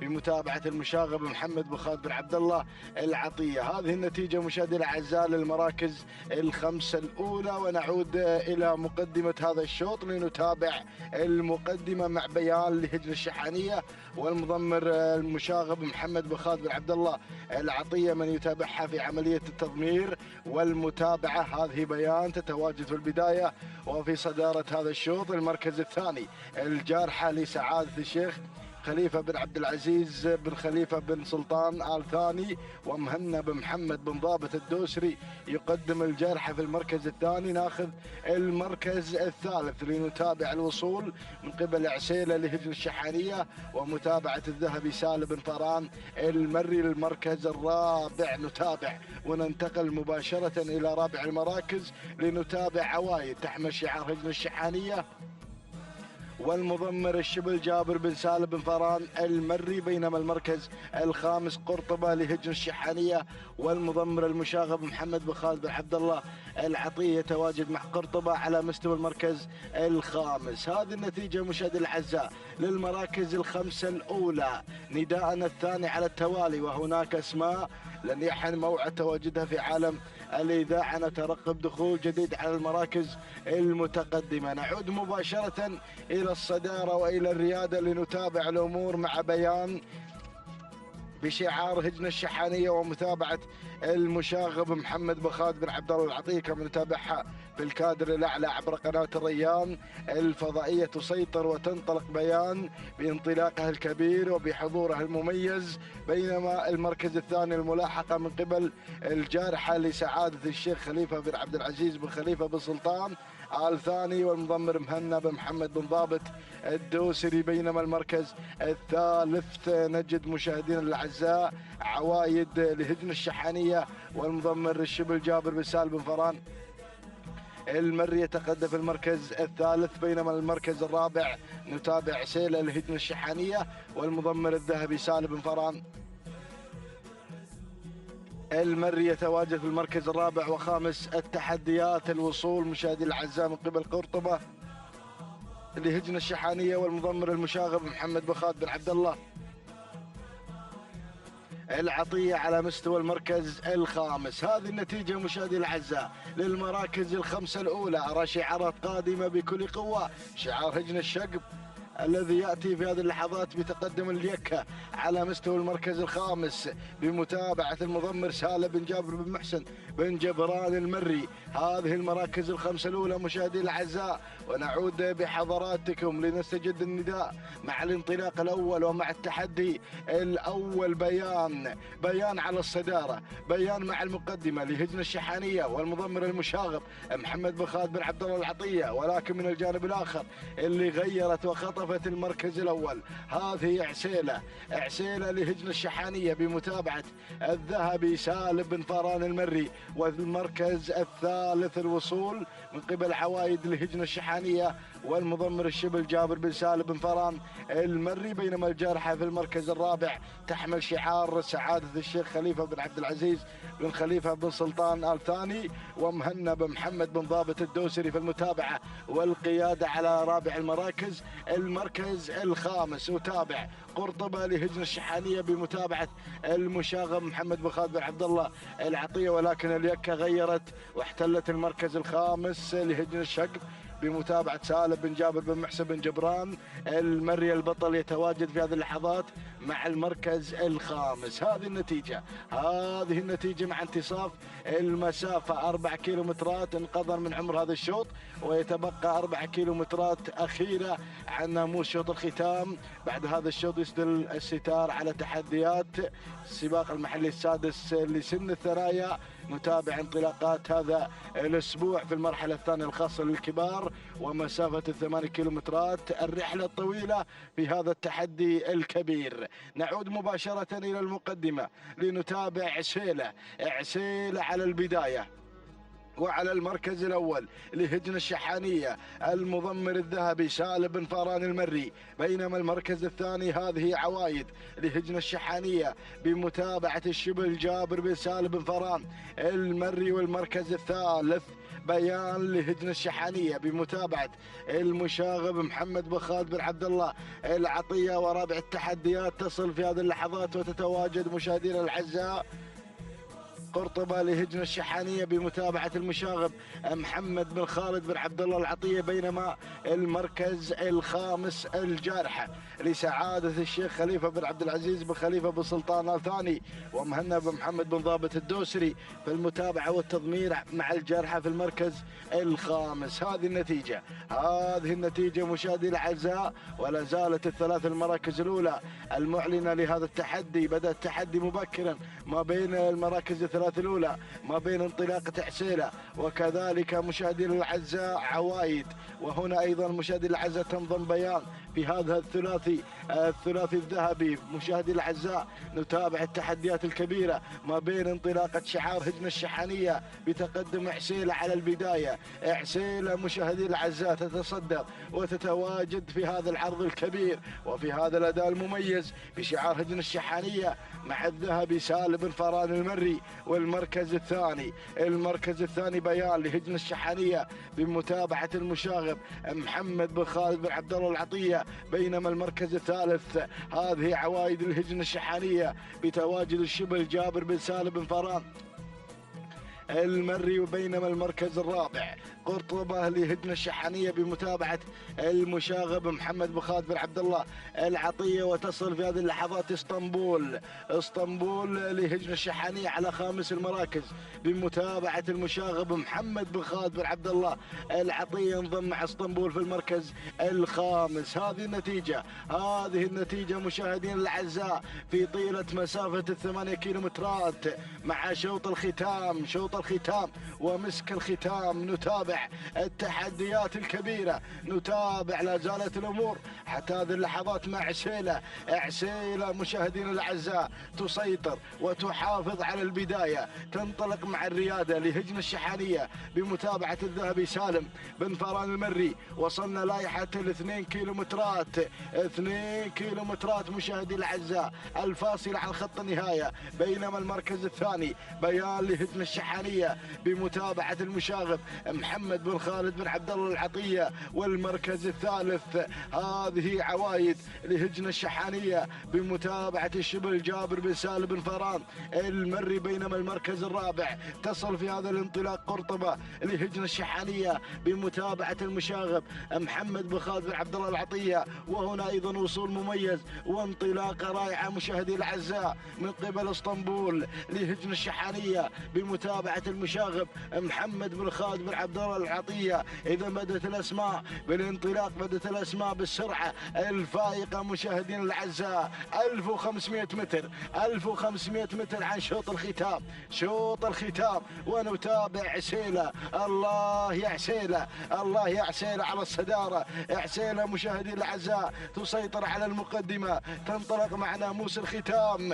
هذه عسيلة تحمل شعار هجنة الشحانية، الشعار الأدعم الكبير الذي يفرض الوجود في هذا الميدان. وينطلق في هذا التحدي مع عسيلة الذهبي سالم بن فاران المري مضمر ومتابع لانطلاقة عسيلة. ولكن القادمة في هذه اللحظات قرطبة لهجنة الشحانية بمتابعة المشاغب محمد بن خالد بن عبد الله العطية. وكذلك بيان لهجنة الشحانية. وهنا أيضا وصول جديد وانطلاقة مميزة مشاهدي الأعزاء. نتابع يا أبو حمد الأسماء المنطلقة باللحظات الأخيرة، باللحظات المميزة ما بين هذه الأسماء الكبيرة. ولكن نعود إلى عسيلة مع 800 متر الأخيرة تنطلق بالصدارة، تنطلق بناموس هذا الشوط. الله يا عسيلة. هذه عسيلة مشاهدين الكرام تحقق المركز الأول وتحقق الناموس مع الحزام الأخضر. تنطلق بانطلاقة كبيرة وبحضور مميز لشعار هجنة الشحانية مع الذهبي سالم بن فران المري. شوط الختام مع عسيلة مشاهدي الأعزاء. هذه عسيلة مشاهدي الأعزاء تنطلق في الصدارة وتنطلق في الأمتار الأخيرة لتحقق الإنجاز تلو الإنجاز لهجنة الشحانية مع المضمر الذهبي سالم بن فران المري، مع الاستعداد الأخير لخوض الختاميات، لخوض المهرجانات الكبيرة وأشواط الرموز. هذه عسيلة على الصدارة. عسيلة مشاهدي الأعزاء تباعد المسافة وتنطلق بالمركز الأول وتنتزع هذا الناموس المميز. عسيلة مشاهدي الأعزاء. ولكن نتابع يا سلام. هنا دخول مميز، دخول مشاهدي الأعزاء من قبل هذا الشعار الكبير، شعار هجنة الشحانية مع قرطبة على أول المراكز. تهانينا للمشاغب محمد بن خالد بن عبد الله العطية. المركز الثاني جاءت فيه مشاهدينا الأعزاء بيان لهجنة الشحانية. المركز الثالث هقوى لهجنة الشحانية. المركز الرابع اليكة لهجنة الشقب. المركز الخامس جاءت في مشاهدينا الكرام جرعة لهجن الشحانية. إذا مشاهدينا الكرام هذه المراكز الخمسة الأولى مع شوط الختام. تهانينا وناموس لهجن الشحانية على فوز. قرطبة بالمركز الأول تخطف ناموس الختام بتوقيت وقدر 12 دقيقة و41 ثانية 23 جزء من الثانية. تهاني للمشاغب محمد بن خالد بن عبد الله العطية على هذا الفوز. المركز الثاني حضرت بيان لهجنة الشحانية بمتابعة المشاغب محمد بن خالد بن عبد الله العطية، والتوقيت الزمني 12 دقيقة 41 ثانية و91 جزء من الثاني. تهانينا والناموس. المركز الثالث هذه مشاهدينا الكرام ومتابعينا الافاضل هقوه لهجن الشحانيه مع الشبل جابر بن سالم بن فران المري، والتوقيت الزمني 12 دقيقه 42 ثانيه و67 جزء من الثانيه. تهانينا والناموس لجميع الفائزين. انتهت اشواط الفتره المسائيه التي تابعنا من خلالها منافسه مميزه، وكان التنافس على شده. حضرت مستوى في الشوط الرئيسي الاول لهجن الشحانيه والمضمر الشبل جابر بن سالم بن فران المري، بينما اتى ام سعيد لينتزع الشوط الرئيسي الخاص للقعدان الثنايا. تهانينا وناموس لهجن الشحانيه، والتهنئه للشبل جابر بن سالم بن فران المري، بينما وصال صاحبه الشوط السابع والتوقيت الافضل في مساء هذا اليوم لهجن الشحانيه مع الشبل جابر بن سالم بن فران المري، التوقيت الزمني 12 دقيقه 17 ثانيه 59 جزء من الثانيه. تهانينا والناموس لجميع الفائزين، وهذه قائمه باسماء الفائزين في هذا المساء الجميل. في هذه اللحظات نستودعكم الله التي لا تضيع ودائع. السلام عليكم ورحمه الله وبركاته.